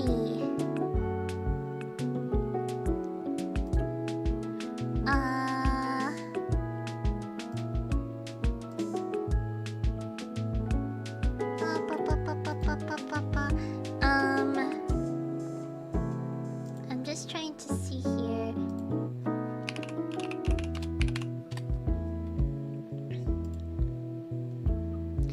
Oh dear.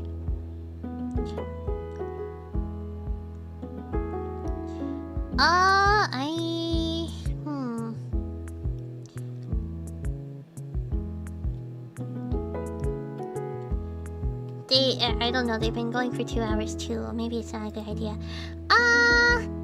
Actually, okay. I think let's raid into Hiyori from Production Kawaii. They're currently talking. Yeah, they're talking. They're doing a Zatsudan. They're doing a Zatsudan right now, and so yeah, they were just they were on a they were traveling. So yeah, okay. So we're gonna be raiding into Hiyori. So for those who are new, when we usually raid someone, we usually leave them a little message, and that message is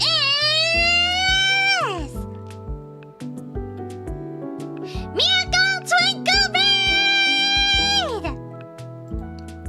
Okay, so we're gonna be raiding. We're gonna be raiding into Hiyori.